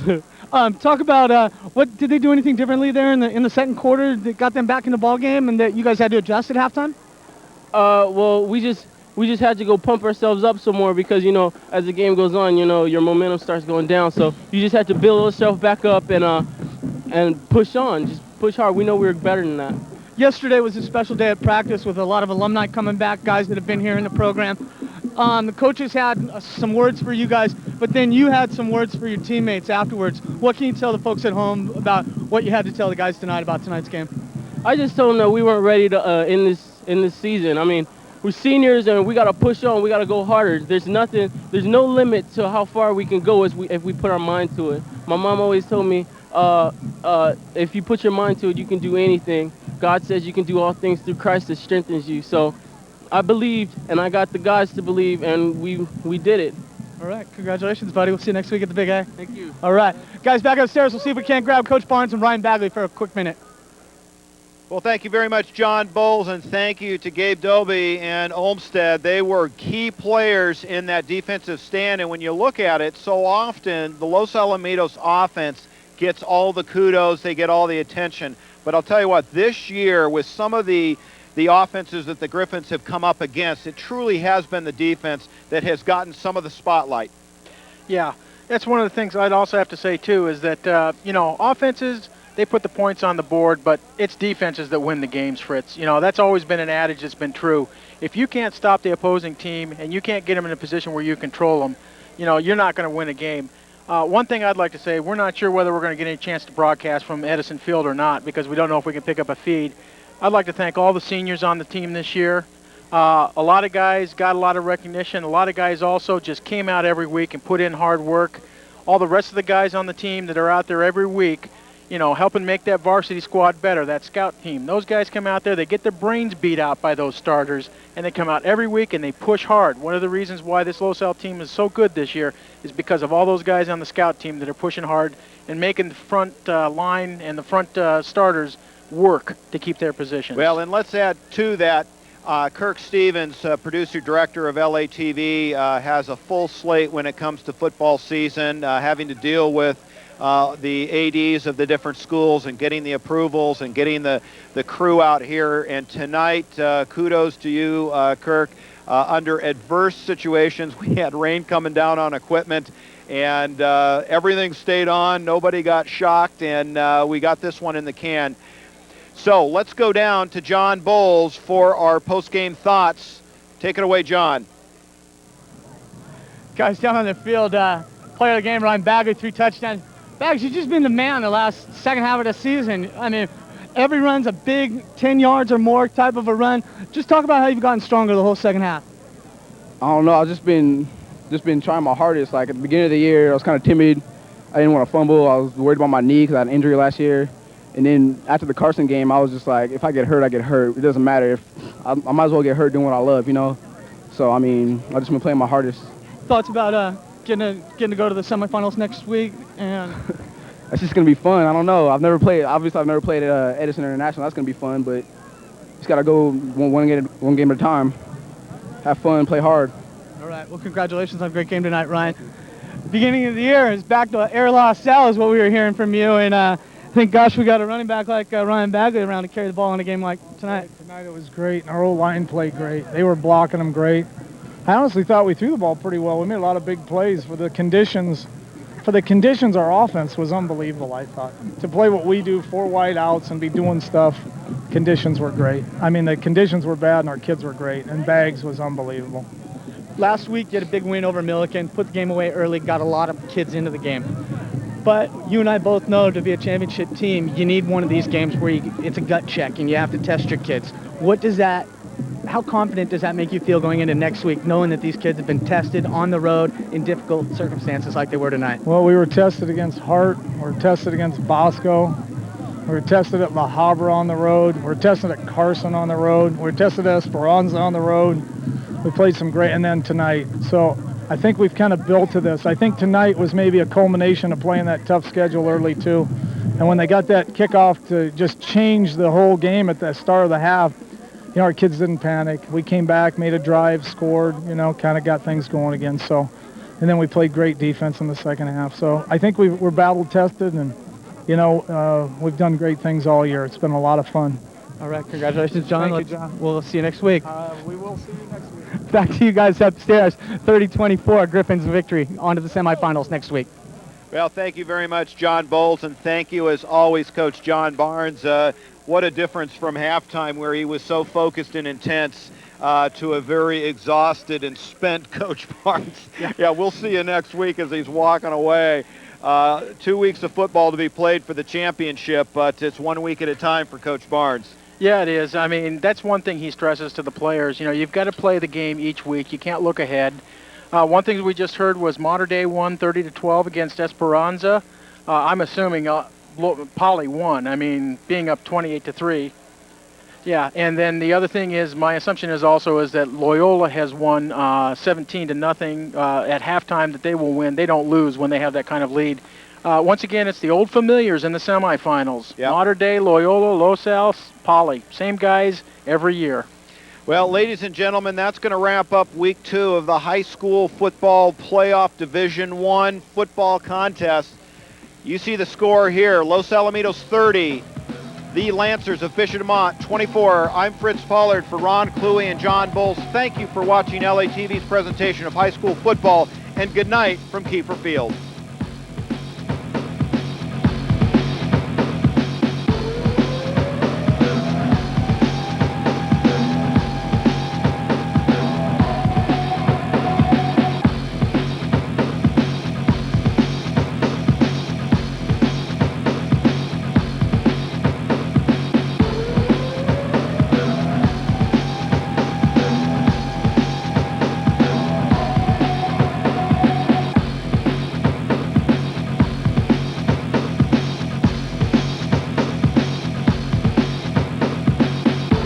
Jazz 88.1.